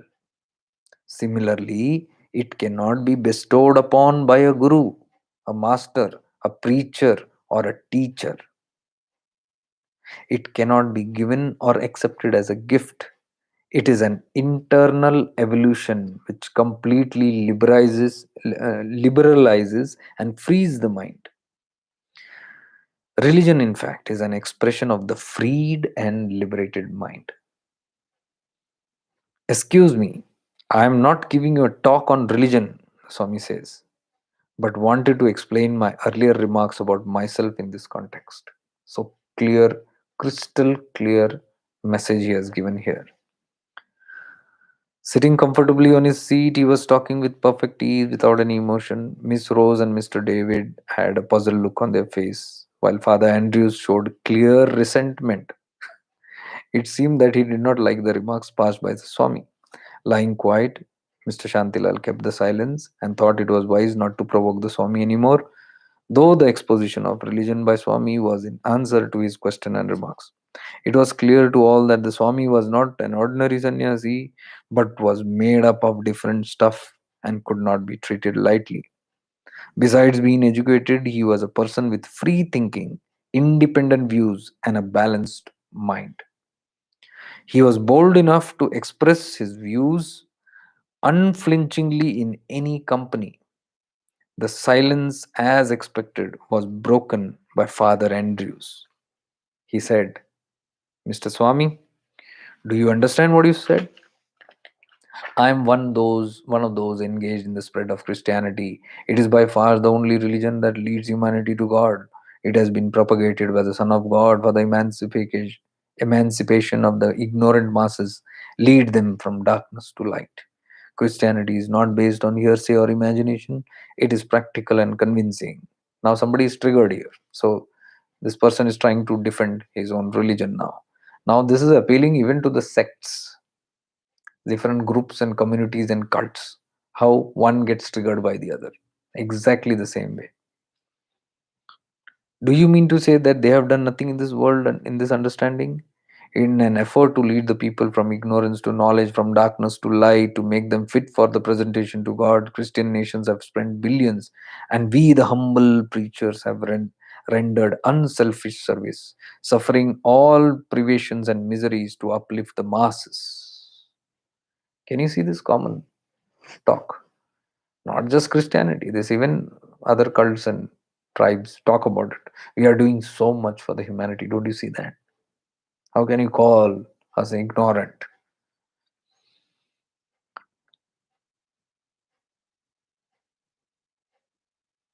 And see, he says, we the humble preachers have rendered unselfish service, yani ki selfless service, and suffered all miseries just to uplift the masses. Don't you see a line of ego in that? In your country, we have done a great work. Our organization is really doing a stupendous work for the masses. I fail to understand how you refuse to appreciate it. It is the most uncharitable and ungrateful on the part of anyone to say that we are exploiters. As I belong to the class you mentioned, I must say that your remarks about priests and preachers are highly objectionable. He was flushed, and there was anger in his voice and annoyance in his attitude. So the author is writing this. From my viewpoint, the whole atmosphere was become lively and interesting. I looked at the Swami but found him smiling and least disturbed by the onslaught from Father Andrews. Mr. David, who was so far a silent listener like myself, also took part in the discussion. He said, "Excuse me, gentlemen. I am neither a theologist nor a religious man, but I am a student of logic and philosophy. What Mr. Swami said are general truths from the point of philosophy and need not give anybody any offense. I'm personally interested in the subject, and if you all have no objection, let us carry on this discussion in the most friendly manner without generating heat and creating unpleasantness. Personal remarks should be avoided to ensure the friendly atmosphere." He looked at us. Miss Rose and Shantilal and myself expressed our approval. Father Andrews had observed a sullen silence, and the Swami said nothing. Miss Rose, looking at Father, said, "Excuse me, but you are a man of the church and an authority on Christianity. Kindness and tolerance is your line. So far as I could understood, the Swami meant no offense to you personally. His statement was general. Let us hear if he has to tell anything further on this subject." The Swami, who seemed to be enjoying the whole conversation, smiled at all of us in a rather amused way and said, "I am extremely sorry if I have given any offense to Father Andrews. I had no idea of offending anybody, and Father Andrews at least not." He extended his hand towards Father Andrews, who accepted it, and both shook hands. We all were delighted heartily at this sporting gesture, and the strained atmosphere in the compartment became light once again. Then further it says the train slowed down for dinner and all, and then they are going for dinner, and they say we'll catch back for the conversation after the dinner.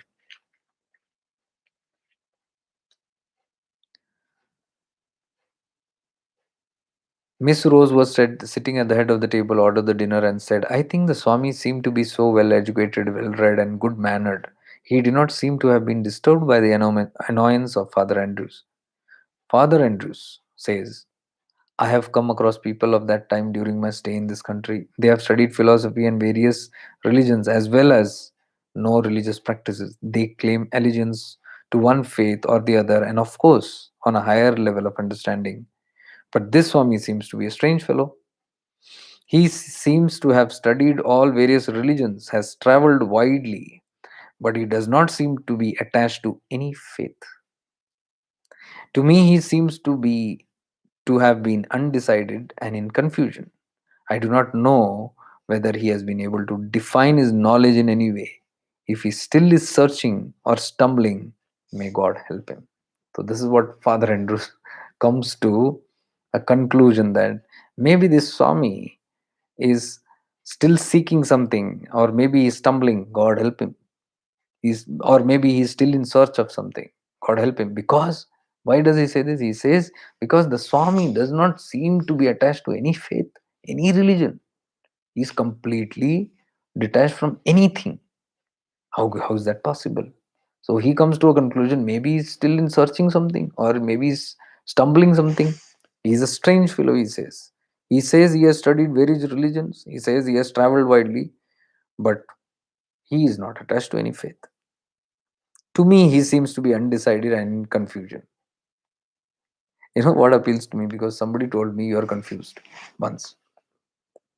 Don't seem to be confused. You seem to be confused and you're still searching something, so you're traveling here and there. And I'm trying to tell them that there is no search for anything anywhere. What I have to find, I have found. I'm just wandering this place. This is what exactly the sannyasi is telling. I'm going to Mumbai with no purpose. I'm just casually going. I'm a globe-trotter, he says. I'm a wanderer. So the confusion that is rising here is maybe something gadbad. Because if you seem to know something, and if you are the truthful, if you are on the path of truth, then you should be following something. That is the whole idea, where all the passengers are thinking they should be attached to something, at least one god. How can you say you are not even having one god with you, one scripture with you, one faith with you? Nothing. How can that be? One philosophy भी नहीं है तुम्हारा, एक particular philosophy. What are you following? You're catching none. How is that possible? So this book seemed very, very, very, very interesting to me. Now the dinner is going on, so I think we'll have our dinner today. For today, I'll continue reading this, and I'm sure this has many great things to offer, because I'm just doing this and catching, and I'm getting any page I look at, I'm seeing something beautiful.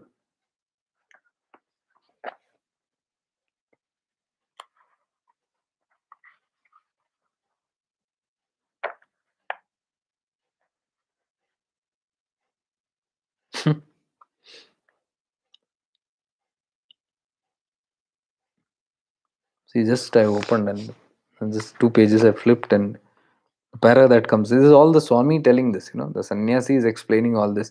So I believe the whole journey is about this, and he's giving lot of insights. So this helped me understand my journey, because this is exactly what I was going through, and this is what I'm saying. This book came from Shankar Maharaj's Avdutas Jiva Samadhi. When I went to, and I something, this is what I say: keep your minds and hearts always open. The Lord answers in different ways, and so when I opened this, it says, so real education or true religion is not merely to teach a technique or ritual to each one to earn a livelihood, but it is to create an atmosphere of true freedom. Not freedom to do what one likes, but freedom to cultivate the intelligence, love, wisdom, initiative, urge, which will meet every experience, every incident, every accident, every conditioning influence, and not escaping from it, but understanding it and going beyond it, transcending it. I believe these words of whoever this Mahatma was in this train traveling, and whoever this author, gratitude to him, so beautifully he has taken the words of this great Mahatma, because this is our exact journey that is happening. So here you're saying it's not about teaching any person or the whole world a technique or a ritual to earn livelihood or to create an atmosphere, but it is to create an atmosphere of freedom. That is what I'm saying. May we all be free.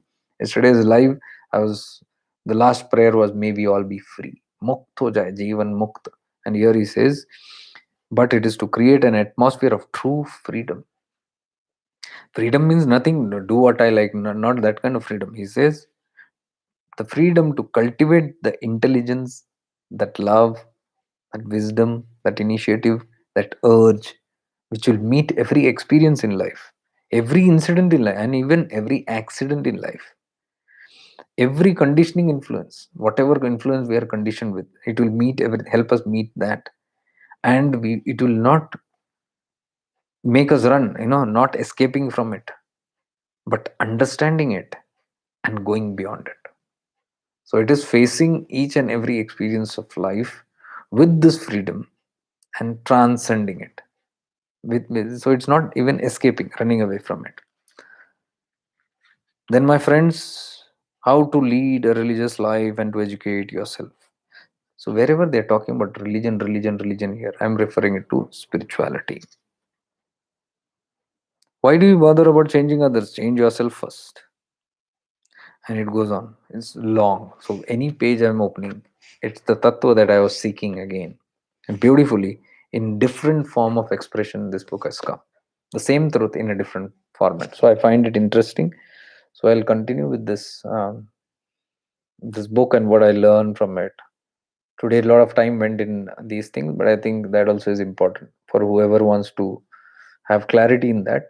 You can have a clarity in that. But I think tomorrow I'll just stick to the book, Know Thyself, and we will go only on this so that we can cover up. I think today's Thursday. So Friday, Saturday, by Saturday I want to finish it. I might be traveling again on Sunday, Monday, Tuesday for the week. So, anything else on this? You can ask me quickly. Otherwise, we'll wind up for today.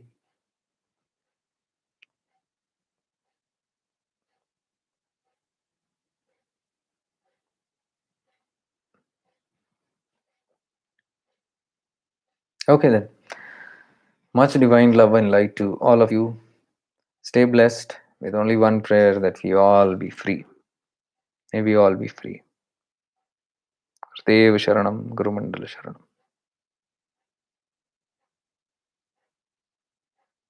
Avadhuta Chintan, Shri Gurudev Datta. This is coming from the Datta Parampara,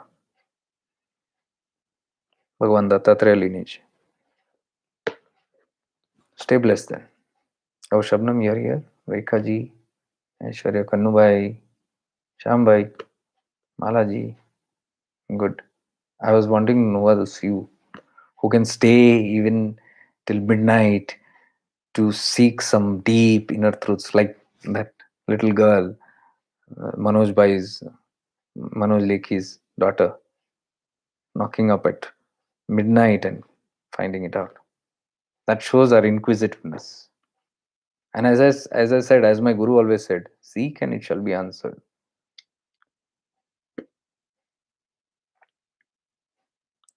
I was telling about that intensity. I must mention that. I forgot in the middle.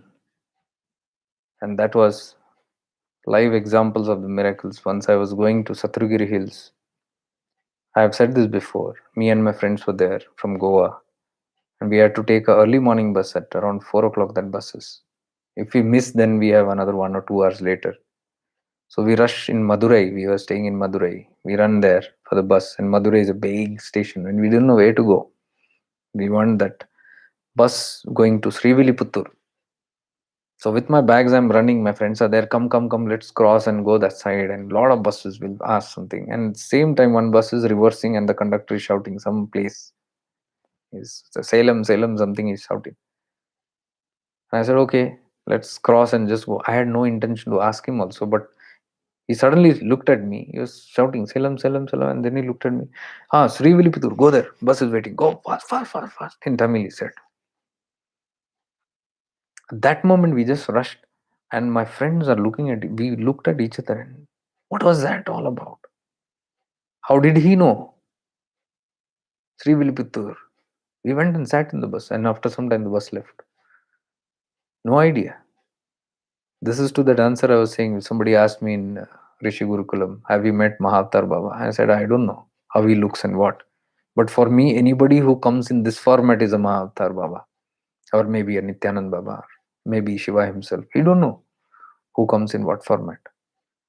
Once we were in a train, and same group, we were going to Mailadurai. Mailadurai is where the Guru and all the Shishyas took Jiva Samadhi all together.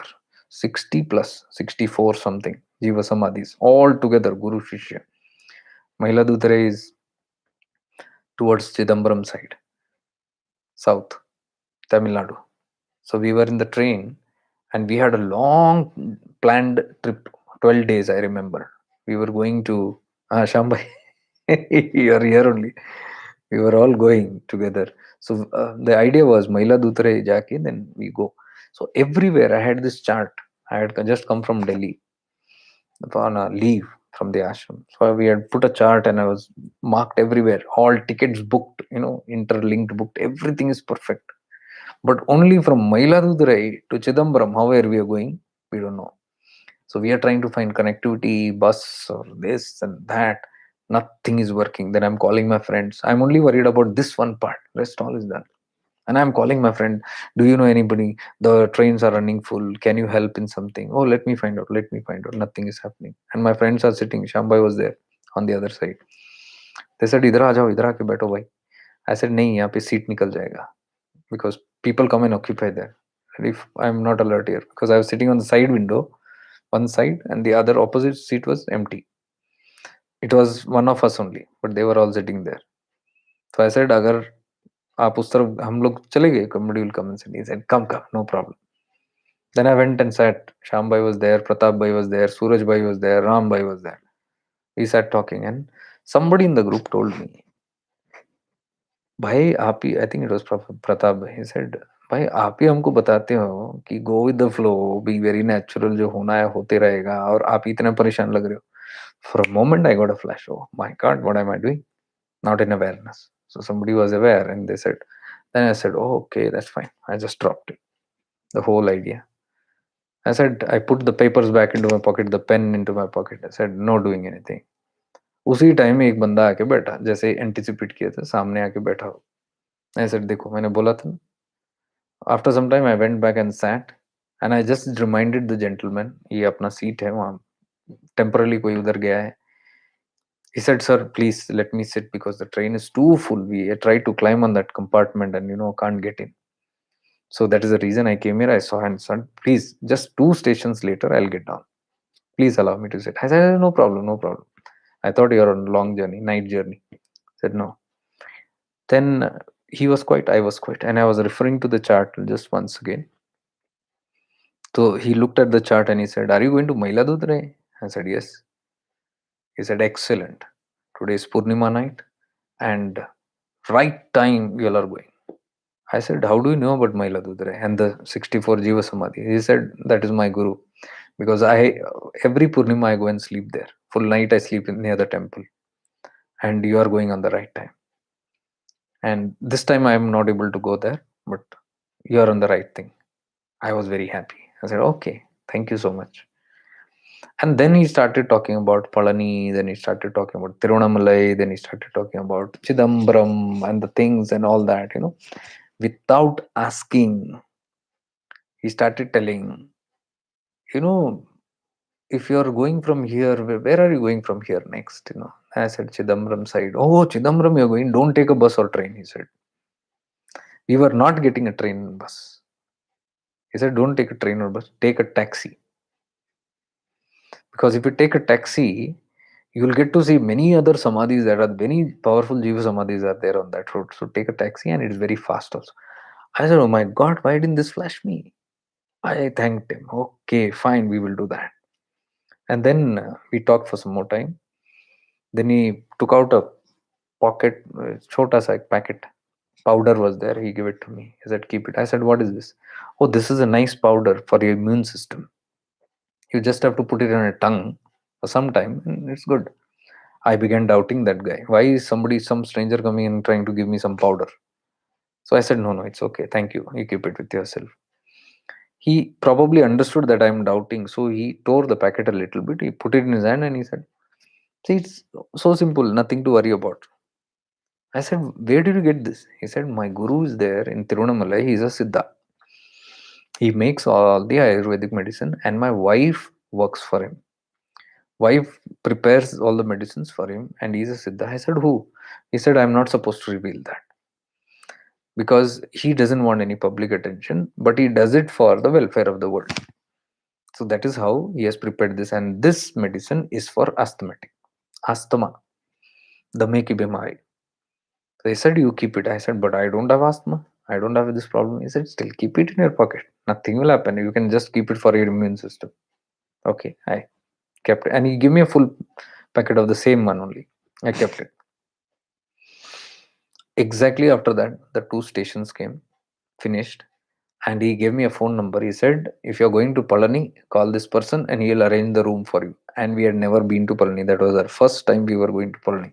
No idea where to go. So he gave a number and he said, this guy will contact you. Contact me. Room ka bandobast ho jayega. Sab kuch he'll take care. Thanked him so much. Station came. He went off.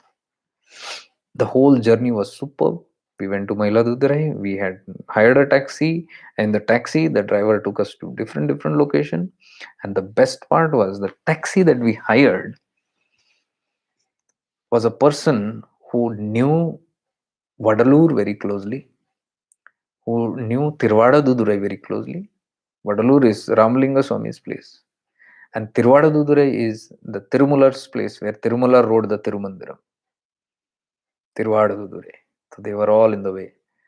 And the taxi driver started talking on himself. There is this place also, I can take you there. And this, I said, wonderful. Please help us. Then he stopped in many Jiva Samadhis, wherever he was, and he used to explain the Mahima. He is this play person, is that very well versed in everything. And finally, we go to Ramlinga Swami's place, and there he talks to the priest something. These people have come from far, and all that, this and all. Can you open that, please? And where Vadalur Swami, where Ramalinga Swami was born, it is down underground in that temple.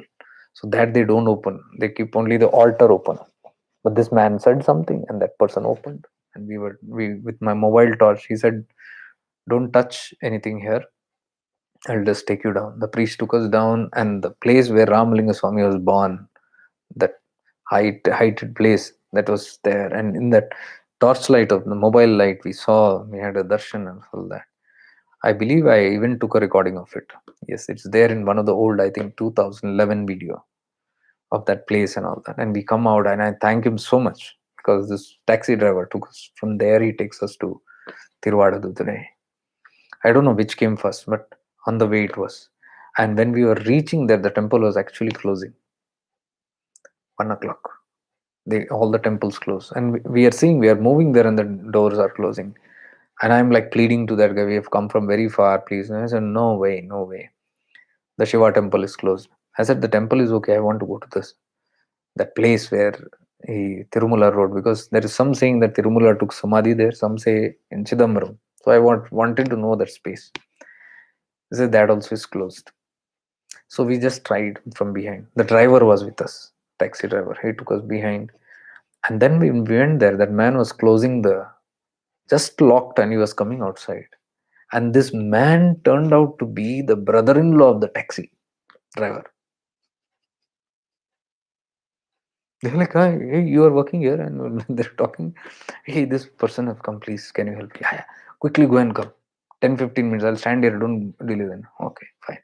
He reopened the lock, we went inside, we sat inside. And then after 15 minutes, he only came and shoved us. Tirumalaji's place, where Tirumandaram was written.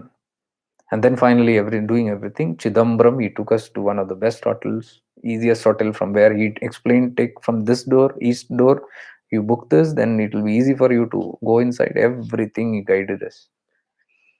Don't know who it was.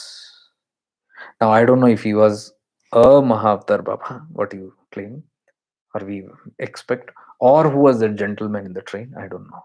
The story doesn't end there. Because after that, Saturagiri Hills, I go, and after that, after a month or so, my guru calls me to Delhi, and that's the first time I meet him, and all those things happen and all that. And then afterwards, I want to book a ticket back. So I go to one of my friends' house in Delhi and request her, "Please, I want some system." She says, "I have a laptop, go inside." So she comes and picks me up from the ashram, and she takes me to her home in Gurgaon. And her father is there. She and her father only lives. She says, "Go inside the bedroom there. My dad is there, and book your ticket." I remember Kingfisher was there that time. So I booked a Kingfisher ticket from her home on the laptop. While I was just booked and I finished, her father got an attack. Not heart attack, asthmatic attack. Right in front of me. There I am looking, what happened? She came running. I said, "What happened?" She said, "No, he's got the mega problem, asthma." So, and he was panting, gasping. And suddenly I remembered, oh, I have a medicine of asthma. I run to my bag and I take it out and give it to him, uncle. And they're like, "Where is this?" I said, "I don't know. Some Siddha made it in Tiruvannamalai is what I heard, and one gentleman gave it to me." And I said, "Now I know why he gave it to me." Doesn't make any sense. But everything in perfect order. See, it went to somebody from Tiruvannamalai. It came in that train to Mailaduturai. It came to me from there. I went to Gurgaon, and it had to reach this gentleman. I don't know how and what. So I don't think they were just human beings. I don't think that conductor was a human being, because he just said, "Your bus, go there." I didn't ask him. He said. So this way, there are small, many things. The day before yesterday, we were in Alandi, Jiva Samadhi of Sant Gyaneshwar. And then I looked at that, next to the Samadhi, there is one Siddheshwar Linga. It is just where the Sant Gyaneshwar entered the Jiva Samadhi. Entered means he's still there. And that's the speciality of the Alandi Samadhi. He has not left. He's still sitting there. I can speak on this some other time because I came across another Rishi's work where he also claimed that he is fully intact, because just a couple of decades back, that Rishi had entered the Jiva Samadhi because one tree was growing on top of his head and that tree had to be taken off. So he was assigned by the Gundu Guru Mandala and he went there and now he did all that stuff. I came across one such thing where I read that and I understood it was one Rishi who lived in just in the 70s. This happened. So such things, strange things are there, and he's sitting there much alive. So when I went this time, I remembered that Siddha Shivalinga. It is called Siddheshwara Linga. Next, behind the Samadhi of Sant Gyaneshwar only. It's a small place where you have to go to. This time, a woman was yelling there and inside out. So that same space I wanted to sit last time I had gone, 2013. And coincidentally, I saw in the Facebook memories exactly on the same day, 2013, 9 years back, same day we had visited. Shambhai, you're there, right? Shambhai, आप मैं और प्रताप भाई गए थे इसी दिन. अब date check करो, same day. I don't know how. And after 9 years, we are going on the same day. So, anyways, that apart, there also I wanted to sit in there in peace, and it was afternoon time. There were few people. There were 5, 6 people, no lamba line. And I asked them if you can sit. I was told, no, nobody can sit here. Nobody can sit here. I said, okay, fine. Then I took that corner. This time also we sat in that same space. But that time nobody was there. So I sat in one corner there. And I was trying to, till these 5, 6 people are there, let me meditate. And somebody will come and shoot me. Till there, theek hai, baithta hu. And I was trying to close my eyes. I fell into meditation. And what happened was, they didn't see me. When all the peoples evacuated, they didn't see me sitting in that corner. So they locked. 1 o'clock, they locked and went off. 1 to 2, 1 hour I was locked inside. Because in the middle, when I got up and saw no pin drop silence, I saw everywhere. Where is everybody gone? The Shivalinga is there, and I saw the gates are locked. I called out if somebody is there. They said now 2 baje hi khulega. I said, chalo, acha ho gaya. So I went and sat till 2 o'clock inside. That was another intent. So these kind of mystical things have happened a lot. All that I'm saying is, if we are in a certain kind of alignment, things happen even without expectation. There's no expectation कि कुछ हो यहाँ कुछ हो जाए वहाँ कुछ हो जाए. Nothing. You're just in plain neutrality and things begin happening. So this is the beauty of this place.